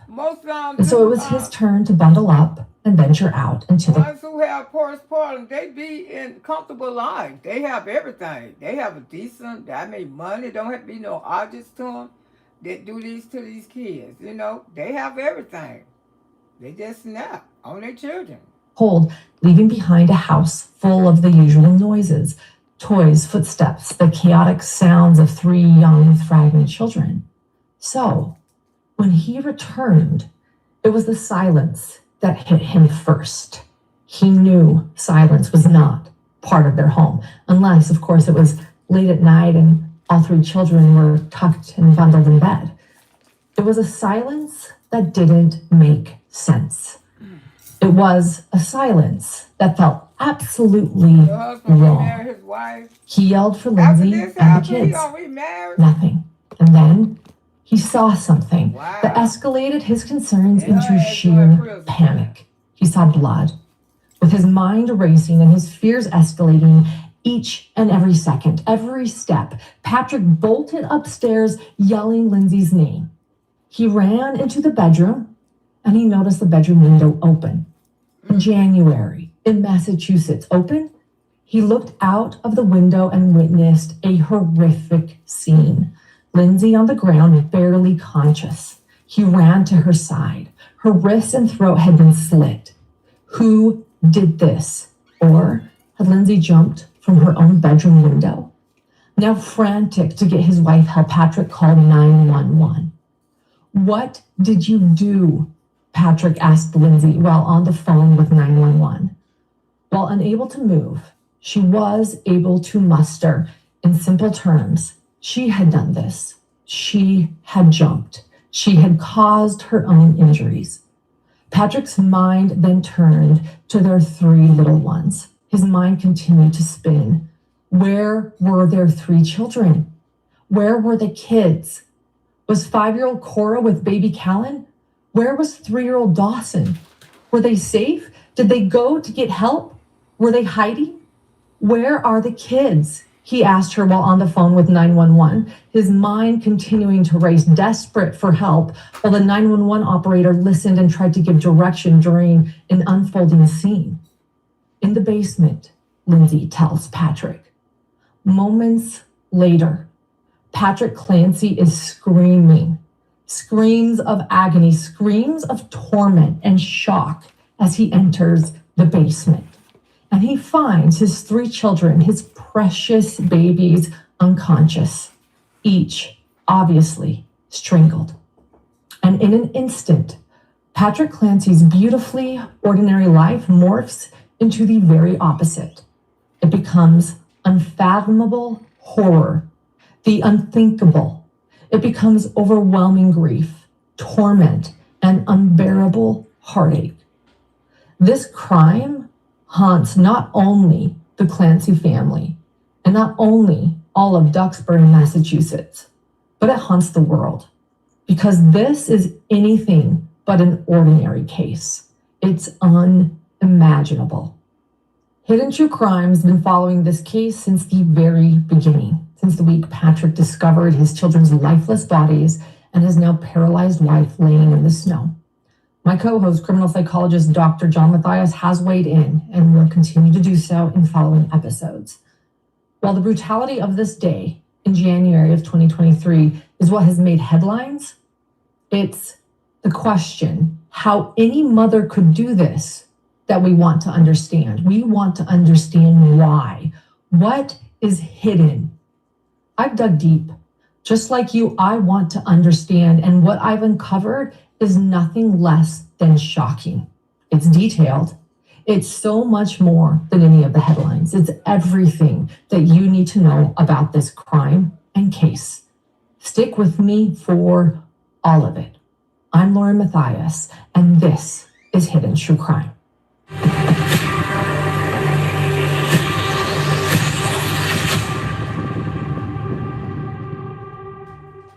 A tragedy of this nature doesn't typically erupt out of nowhere. And according to Patrick Clancy, his wife Lindsay had been struggling for months. A spiraling, worsening mental illness that he says her entire mental health team and their treatment plan, not only did it not help his wife, Patrick claims it accelerated her absolute collapse. The state, the prosecution, believes that Lindsay planned the killings with intent and clarity, while the defense argues that she was in the grip of postpartum psychosis, a psychosis so severe that she isn't criminally responsible for her actions killing her own children. These are two very different realities, extremely different interpretations of this case. The only thing both sides agree on is the absolutely devastating outcome. And that question, whether Lindsay Clancy is a murderer or a mother lost in a catastrophic psychiatric break, will soon be in the hands of a jury. And before we even cover every moment of the trial, every witness, every expert, every piece of evidence here at Hidden True Crime, we are going to do what we always do and walk through this case from the very beginning. And that begins with Lindsay and Patrick and the Clancy family. Lindsay Marie Musgrove was born on August 11th, 19... You can tell she ain't no poor woman. You can tell she got a good goddamn life. You can tell by the way how they live. You can tell, see, you cannot judge people's life. You know, you be wondering, damn, they ain't got no problems. I mean, they're a beautiful couple. They got a beautiful house. They're very successful. You know, you be trying to say, well, I ain't got that. But see, I don't look at my life like that. I don't look at my life like other people. Because as long as I'm living, I'm breathing, I ain't got to have money, because, you know, something, good health is money. You know, because you can go get you $1. You know, thanks God. But these people got everything, but something wasn't right with her. And I can understand why he went head on and moved on and got married, you know. Yeah, this happened some years ago, but people just not doing, you know, this what kind of stuff content creators need to do, because these what kind of videos that YouTube promote. They put this type of, they promote these type of videos. The other woman, she did hers 3 years ago. She did her just 3 weeks ago. Still, they around here fighting around each other, coming for each other. They need to start doing shit like this. You know what I'm saying? 90 to Paula and Mike Musgrove. She grew up on this quiet little street off Pond Hill Road in Wallingford, Connecticut, alongside her sister Allison. From early on, Lindsay was one of those kids who just excelled. She was the student teachers remembered for all the right reasons. She graduated from Lyman Hall High School, then went on to attend Quinnipiac University, where she earned her biology degree. People who knew her back then said she had determination, like she already knew that her life was going to revolve around helping people. Okay. After graduation, she pushed herself even harder, completing an accelerated nursing program at Massachusetts General Hospital. That program is intense. It's demanding and it's fast, but somewhere in the middle of all that studying and growing up, she met Patrick Clancy, a friend who knew his sister introduced the pair, and they fell madly in love. They wanted the same things, a partnership, children, and a family. Those who knew Lindsay say she always wanted to be a mother. Lindsay even spent 9 years as a labor and delivery nurse at Massachusetts General Hospital. People who worked with her said that she loved nursing. She loved her patients, and she found deep purpose there. She and Patrick worked at Microsoft, married in December of 2016, and began to build their life together in Duxbury, Massachusetts. And Lindsay fulfilled her motherhood dreams quickly. She gave birth to 3 children in less than 5 years, and each one brought their own little energy into the clan. Damn. 3 children less than 5 damn years?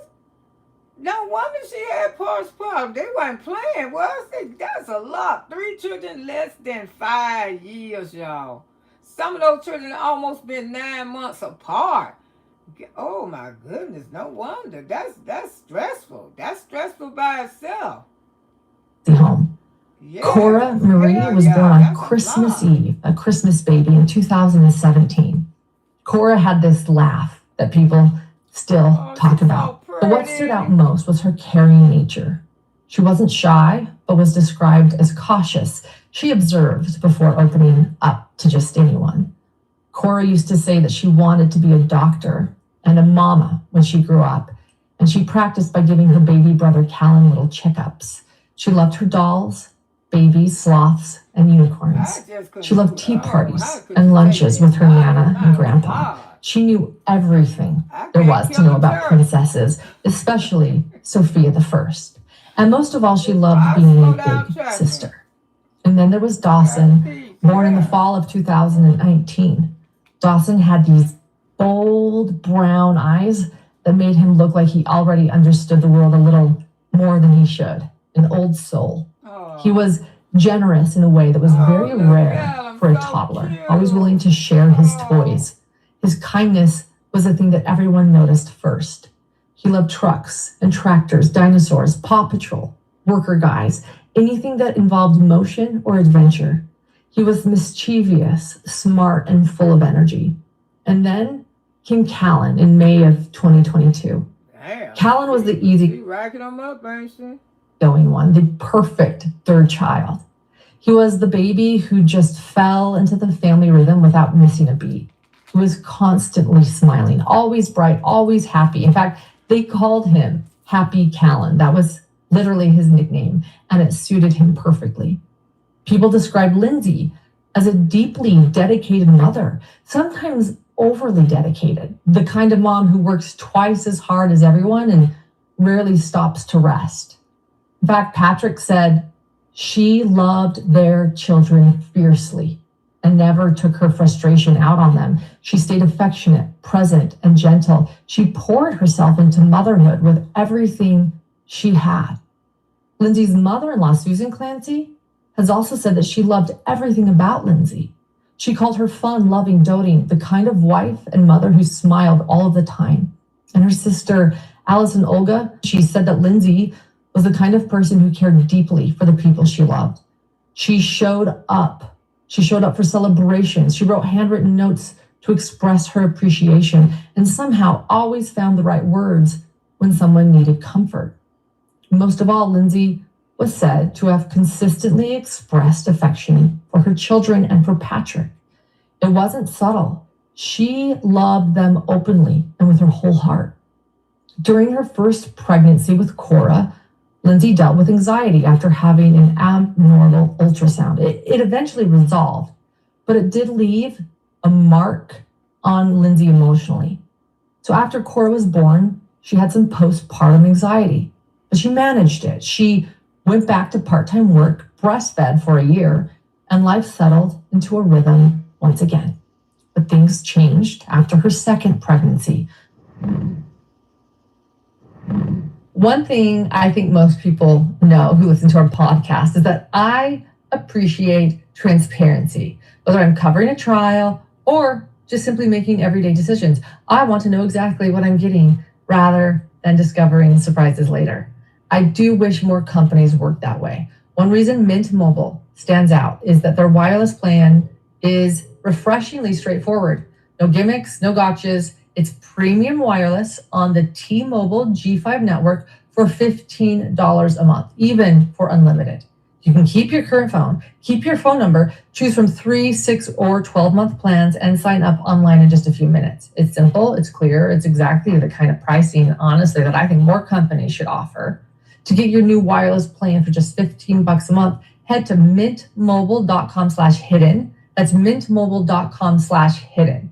You can cut your wireless bill to $15 a month at mintmobile.com/hidden. That's it. There's no catch. Upfront payment of $45 for 3 months, $90 for 6 months, or $180 for a 12-month plan. Plans required, $15 per month equivalent.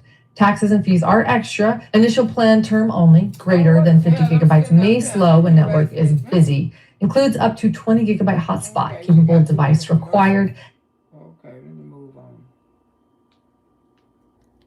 Lindsay told Patrick that she did have thoughts of harming the kids. She told her mother too. She also became paranoid, convinced people could hear her thoughts, convinced she would be locked in a hospital and have her children taken away. The babies got me over here talking about postpartum. You know I do anything for the babies. I mean, they want to talk about this Lindsay story, so that's what we on, baby. We don't went from Nolan. We don't went from now to postpartum, because maybe Peach McIntyre need to watch this video also, for she can understand the situation that she got going on with her. And a lot of more black members, y'all like to not raise y'all damn children no more. Maybe y'all need to watch this video too, because we grandparents, we getting old. We can't keep raising y'all goddamn children because y'all ain't got no feelings or nothing towards the damn children. Y'all got to do better. All right. These weren't just fears. They were delusions. Her mind was breaking. While postpartum mental health disorders are starting to be discussed more, a lot of people don't realize that postpartum depression affects an estimated 1 in 7 women, and postpartum psychosis, though far more rare, still appears in 1 to 2 out of every 1,000 births. Those numbers aren't small when you consider how many mothers suffer in silence. Every 1 in 1,000. Many are terrified. Because you can definitely tell Peach McIntyre suffer in silence. Because when Wood just went for those few days, Wood wasn't gone 8 hours. Wood wasn't gone 8 hours. And I keep telling people, y'all don't realize those. I thank God that Wood is there. Because if Wood wasn't there, no telling what kind of shape those children would be in. Wood wasn't gone. Y'all can remember about 2 years ago. He wasn't gone for 8 hours. Those 2 of those children got sick. The one, I don't know, Nunu, whatever, fried chicken, he got so sick, he was looking sick, and he had to go in the hospital. And remember one of the twins had a seizure. So we still don't know what caused these 2 children to get sick. But ever since Wood have not left no more, those children have not been sick. Nobody been sick. Y'all better peep the play. Y'all better peep the play to some of this stuff. You better listen to it, because something is wrong with that girl. Y'all don't want to say she could make money, but something wrong with her. To tell a doctor the truth about their intrusive thoughts or delusions because they fear their children will be taken away, or that they'll be labeled unfit, dangerous, or incapable. And when psychosis takes hold, the delusions can become devastating. Some mothers become convinced their children won't survive without them, or that the world is unsafe, or that the only way to protect their babies is through catastrophic, irrational actions that make sense only inside the distorted reality of their illness. But Lindsay wasn't hiding what she was experiencing. She was honest, but that still wasn't enough. There's pressure on mothers to come in with a mask, right? To present a facade that everything's fine. Like sometimes it's difficult. It's hard to go into a provider and say, hey, I'm having command hallucinations and the voices are telling me to harm my kids. Like, or to even say you're a mother of 3 and you want to harm your kids. Maybe. Yeah. Wow. That can't be easy to say. I mean, I as you say, hindsight bias, even mothers going through postpartum, they'll deny they're even going through it until after the fact, and then they'll look back and say, oh, maybe I was and I couldn't admit it. On December 20th, her escalating thoughts pushed her to the emergency room at Massachusetts General Hospital. The ER suggested either admission to McLean Hospital or the partial hospitalization program at Women and Infants Hospital in Rhode Island. Some women just don't feel connected to their children. Because, like I say, even when their children, somebody else raised their children, and when their children get grown, they still don't have no connection to their children. So you know there got to be some type of mental illness, really. Even when the children little, then when they get grown, you still don't want to socialize with them. Some women just don't have mother connection to their children. And I know one. She never had it. McKay will be gone, left alone. Yeah, because Wood don't do that damn much. I keep telling y'all, McKay do the most. Y'all think Wood do the most. Wood don't do the most. McKay and Gorgeous do the most. Everything gonna look gorgeous now. Her and Choicey. I hate to say it, Choicey do a little something too. He should do. December 21st, Lindsay admitted herself to the Women and Infants State Program. She took that step again on her own. She was still fighting for help, still trying to get better. Her chief complaint was that she felt numb and crazy depressed. She said she couldn't feel love. She said her life was becoming a disaster. She said she couldn't feel fear. She said she was messed up beyond repair. She had lost 15 pounds in 1 month. She had no motivation. She said it took all the effort in the world just to breathe. Her EPDS score was 23 against severe depression. Her GAD-7 score was 21, the highest category of anxiety. Despite all of this, Dr. Diaz at Women and Infants concluded that Lindsay had no postpartum depression and rejected a bipolar diagnosis because she supposedly had... She said she didn't have no postpartum and she was bipolar. Baby treating for the wrong damn medicine. What a damn no history of hypomania or psychosis. But Dr. Diaz didn't take an adequate history. If she had asked about the early postpartum period, she would have learned about the hypomanic episode that began immediately after Callan's birth. Dr. Diaz accepted Lindsay and Patrick's belief that her symptoms were due to overmedication and recommended weaning the Seroquel. The clinical team believed that her symptoms were more pharmacologically induced than purely depressive. Women and Infants determined their day program was not appropriate for her and reached out to Nurse Gelada. And Nurse Gelada didn't respond. After reducing Seroquel, Lindsay's self-harm thoughts, her ideation surged again. By December 29th, she told Patrick, quote, "I can't tough it out anymore. I need to go to McLean." And by the end of December 2022, Lindsay was running out of places to turn. On December 30th, she went back to the Massachusetts General Hospital emergency room. They suggested she be admitted to McLean Hospital, which is known as a top psychiatric hospital in the country. The next day, December 31st, Lindsay admitted herself. She walked right in because she knew she needed help, and she was terrified of what her... Now, she admitted her damn self. She admitted herself because she was scared that what the voices probably was telling her to do to her damn children. It ain't like she wasn't trying. Oh my God, she admitted herself. When a person admit themselves, they telling you, I need help for real. Because you have to make people admit themselves in the hospital. You do. Mind was doing to her. Her admitting symptoms painted a heartbreaking picture. She had passive ideation of self-harm. She felt detached from reality. She felt hopeless. She had no appetite, no energy, no motivation. She could not find joy in anything. Her thoughts raced, but she couldn't organize them. Her memory was slipping. She was anxious. She could not sleep. Her insight and judgment were documented as limited.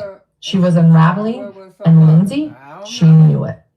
McLean placed her on a locked unit with 15-minute checks, but the care she received was shockingly inadequate. She was admitted on New Year's Eve, and somebody admitting themselves in the mental hospital, and you still gonna take a chance and leave them with the children alone? Ain't no way in hell I could have did that. He could have took those children to his mama, auntie, somebody. Say, no, she been admitting herself. I don't trust her by herself till the kids get a little older, by herself, around my babies. Now, for somebody going to admit themselves in the mental hospital, do you gonna feel safe as a man to have that mother around your man? Because of the holiday, the place was running on a skeleton crew. Patients spent the evening doing puzzles and coloring. Nurses stayed behind a desk and glass. Lindsay did not even see a doctor until January 3rd, 3 days after she arrived. 3 days of waiting while her mind was in crisis.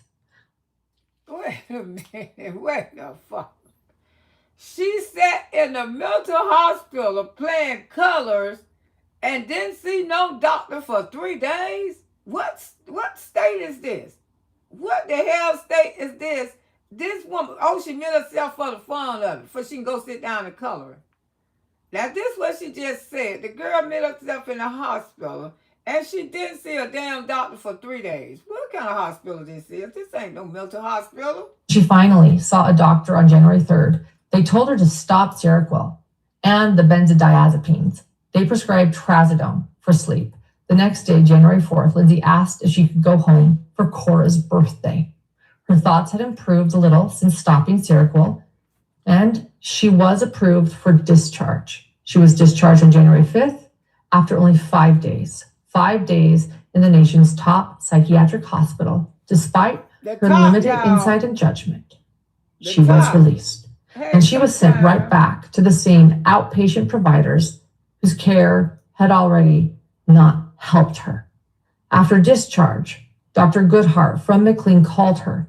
The call lasted 10 minutes. She offered names of antidepressants.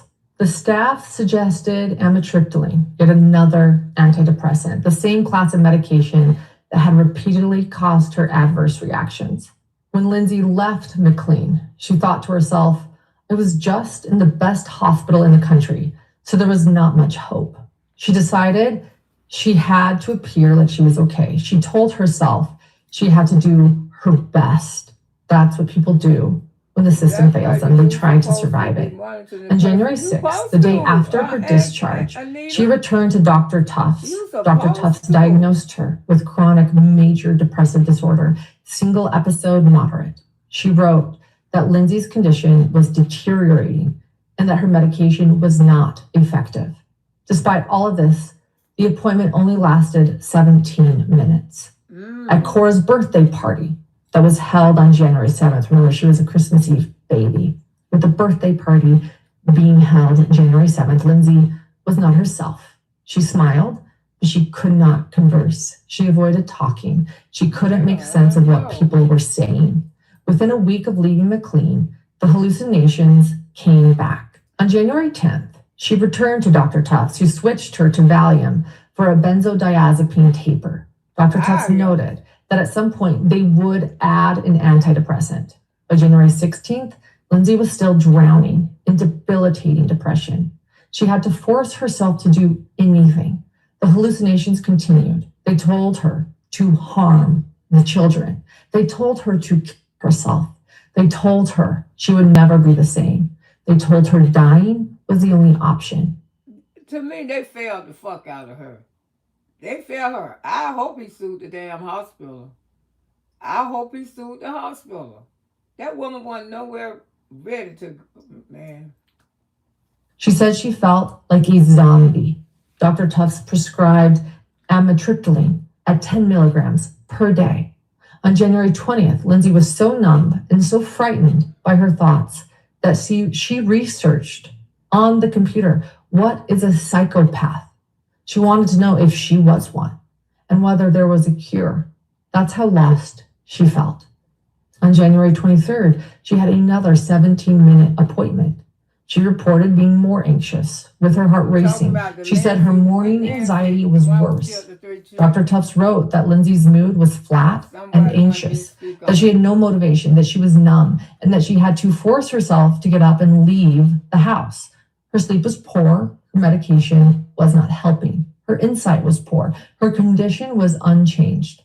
Dr. Tufts increased the medication to 20 milligrams per day, the amitriptyline. That night, Lindsay did not sleep.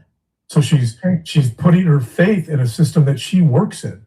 She's putting her faith in a system she's devoted to. So of course she's gonna trust that system.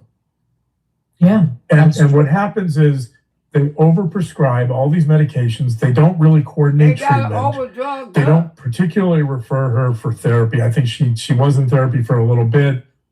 It wasn't particularly helpful. She hospitalized herself for self-harming thoughts and behaviors, or at least thoughts, ideation. She sought so much help. She sought so much help. She was hospitalized briefly and was discharged fairly quickly without really kind of, taking a step backward and trying to evaluate everything that was going on with her.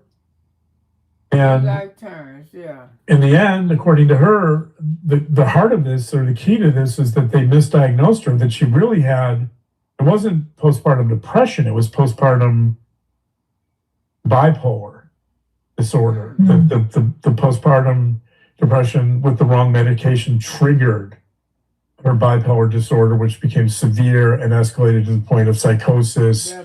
Also, presumably, some of the medication may have had some side effects related to psychosis.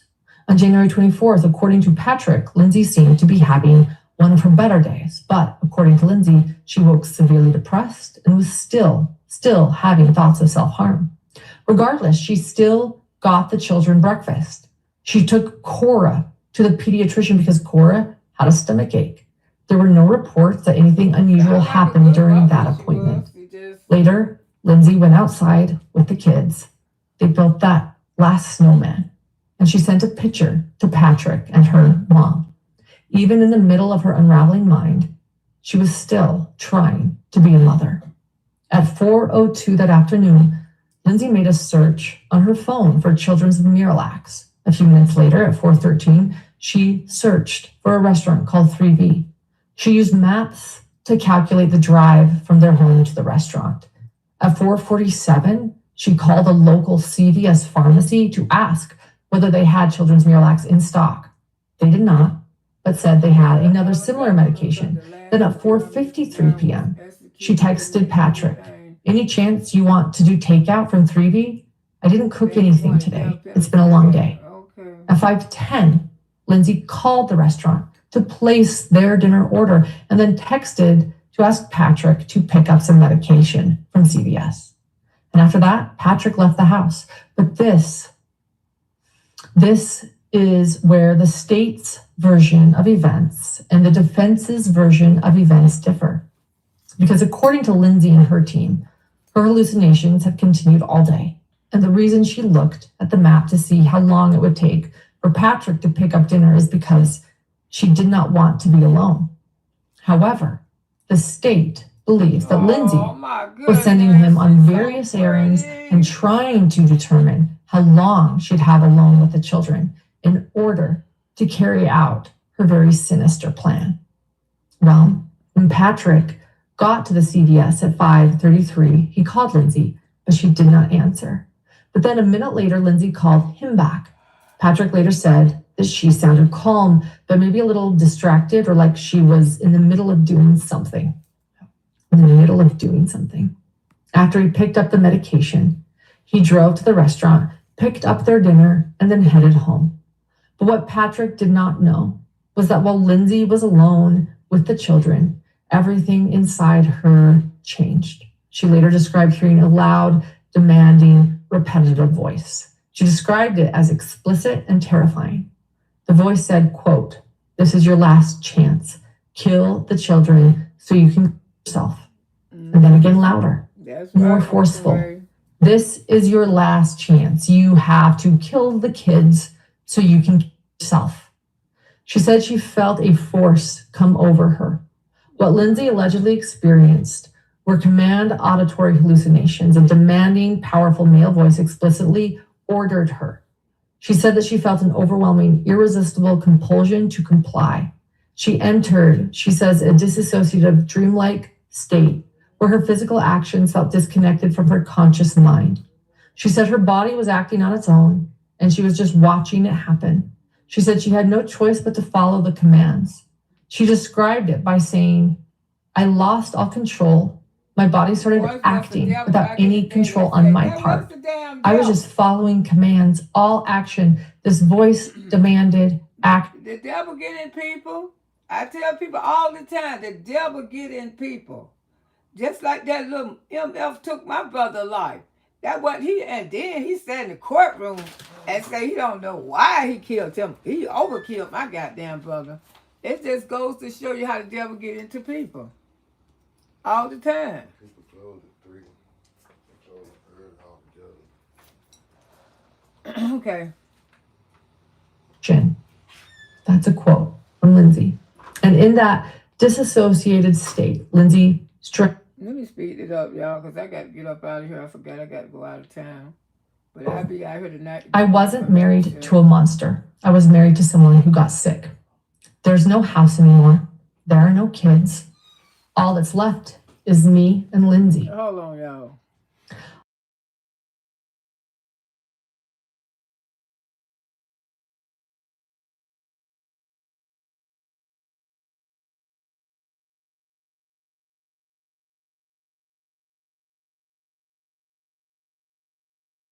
Your generosity gives me hope that I can focus on some sort of healing.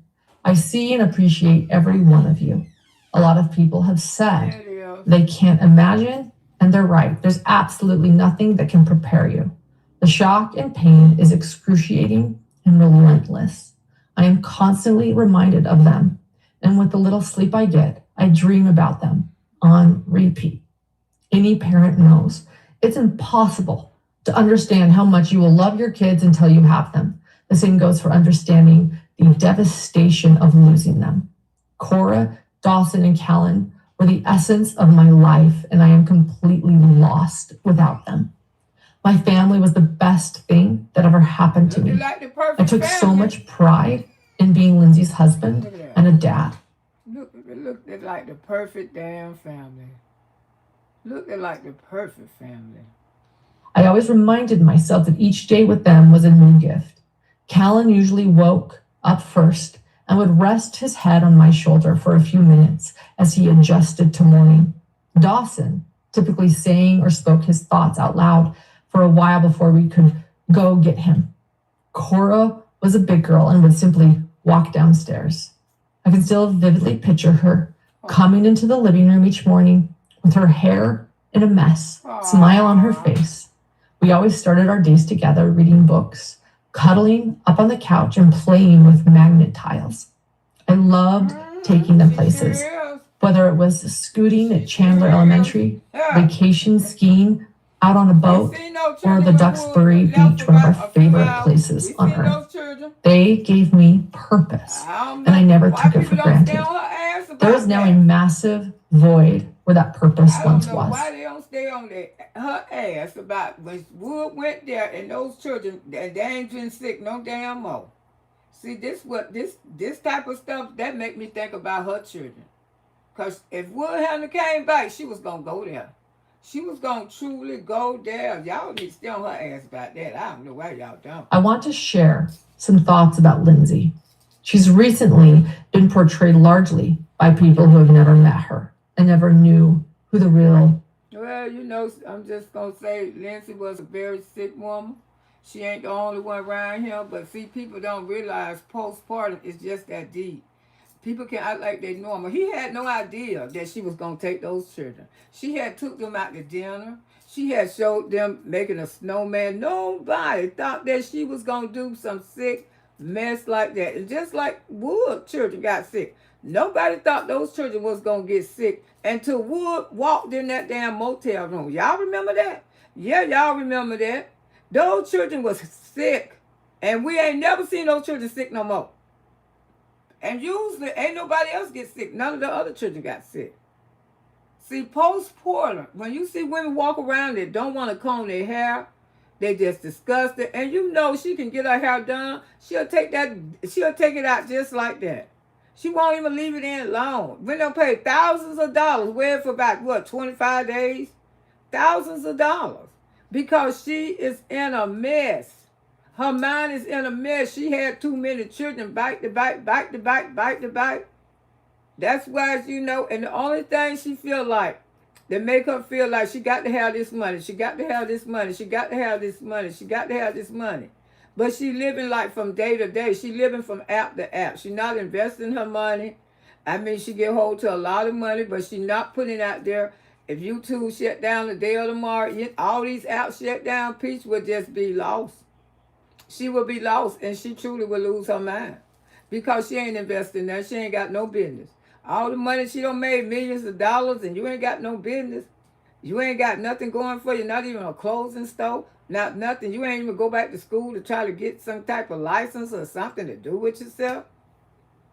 No, she don't. No, she don't.